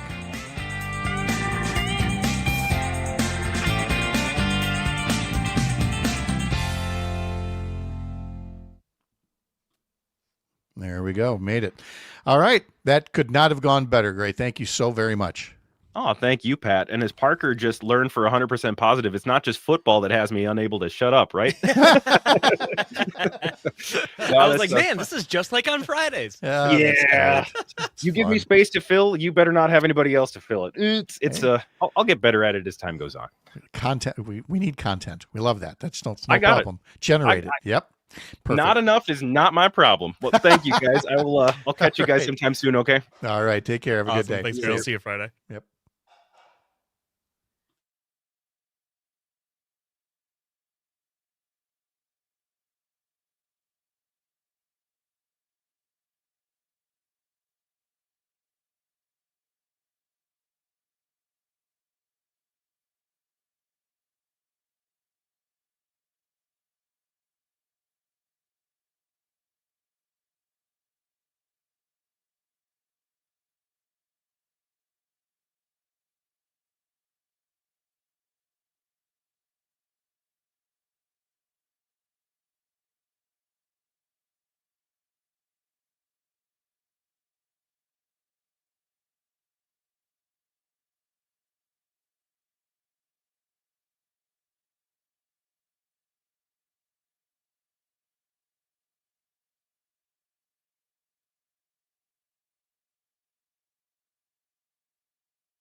Matt Nair on Air is coming up next here across the Civic Media Radio Network. Dr. Kristen Lyerly will be joining Jane Matnair and Greg Bach coming up just over an hour from now after the 10 o'clock news here across the Civic Media Radio Network. Again, my thanks to everybody who sent in photos of the Northern Lights or has been posting them in various places. Again, it was just an amazing night, amazing displays last night, and some of you are just incredible at taking pictures of these things. And we all promise that in the future, if we get a heads up that it's going to be an especially good night for the Northern Lights, we're going to tell Parker this time, because I feel like tell me. I feel like it was like some kind of grand conspiracy that Parker wasn't going to find out. As a person who's under the age of 50. You're on social media nonstop all the time. I don't know how you missed this, but you did. I don't know. Okay. Sometimes I don't know. Most of my social media, Pat, is sports media. That's my problem. That's true. There need to be more sports groups that stop looking at the game for a moment and look up at the sky. Maybe that's what needs. Tell me how much the sky looked like the Minnesota Timberwolves basketball NBA Cup court. Yeah. I could totally see that. I really appreciated Gray stopping by to talk about deer hunting, and I told him the story when we were setting this up about how, my dad had tried to take me out deer hunting a few times, and I just wouldn't shut up. I just couldn't. I couldn't do that whole keep quiet thing. And Gray assured me there are plenty of dads who have growing pains with their kids, and eventually some of them get there. I think about my two older grandsons, and again, their dad being a hunting guide, and now they're out there elk hunting in the mountains of Idaho, and getting elk. I was gonna say, and they're getting like big stuff too. They're getting big stuff, and of course now I'm getting far away from white-tailed deer here in Wisconsin. But when you're hunting elk, that's a whole different animal. First off, a very tasty animal. If you ever are offered elk steaks, just say yes. Okay. But having said that, you can't just drag an elk out of the woods. Okay. You have to basically cut it up. It's known as quartering. Yeah. Well, and if you're deep into the woods and you got to take it out, 1 quarter at a time because it's so heavy, and then you got to go all the way back, and then take out the next quarter, and then go all the way back into the woods and find it again. And sometimes if it gets a little too close to sunset out there in the mountains, you might see grizzly tracks. And it's at that point that you go, I don't need that. I got enough. I offer that as tribute to Mr. Grizzly, This is me giving back to the forest. Yeah, so that's, we don't have that issue here in Wisconsin hunting, thankfully, but I'm sure there will be many other good stories told as part of the Deer Hunters Roundup coming up this weekend. We mentioned in today's history lesson that this is the anniversary of Disney Plus beginning its streaming. I think it would have made a good quiz, but I just thought of it now, of all the various streaming services and when they all started. Now, I mean, like Netflix wasn't a streamer at first. Yeah. Netflix. Do you even remember when Netflix just sent DVDs through the mail? I don't think I remember it at all, but I do know that's what they used to do. It sometimes blows my mind to remember getting that red envelope in your mailbox, and there would be the DVD for whatever movie it was that you wanted to see, that you had to wait days for it to be shipped to you. And now you just hit a couple of buttons on your phone and it pops up on your TV. I can't imagine having enough patience to you had to wait for a movie that you wanted to watch 3 days ago. Although it does take me about an hour of scrolling through a streaming service to find something I want to watch. Isn't that the funny thing, though? I mean, we've got 500 streaming services, each one with 500 movies that you can watch right now. And yet we scroll and we scroll and we scroll trying to find something interesting. I mean, yeah, you waited for DVDs, and much the same way that Amazon.com, the only thing you could find on it in the beginning was books. It was a bookstore. Yeah. It was a bookstore only. And I remember when they first added, I don't remember the first couple of things that they added, like household products or something. And people were all up in arms like, you can't do that. You're a bookstore. And Jeff Bezos said, hold my billions, and then created what we have today. I mean, the little things that something was dropped on our doorstep just the other day. again, from something that used to be a bookstore. But getting back to the streaming services, so we've got Disney Plus started streaming on this day in 2019. Yeah.